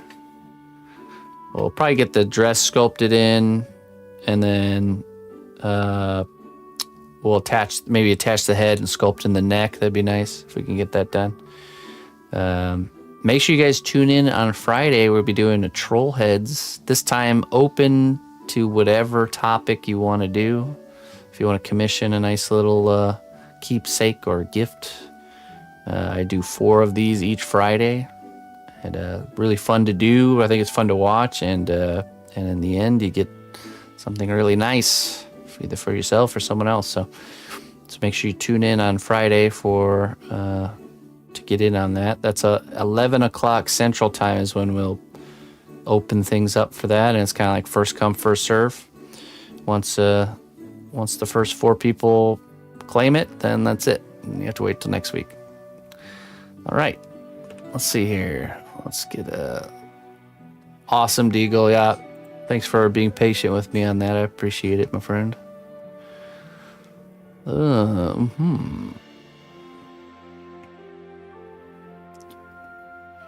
Ooh, tricky choice. Okay, let's do. Let's go raid Glad Sask. She's doing some sculpting of a lead character.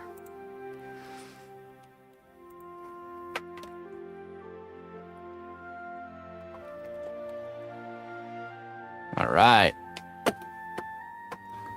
Till next time, friends. Bye-bye.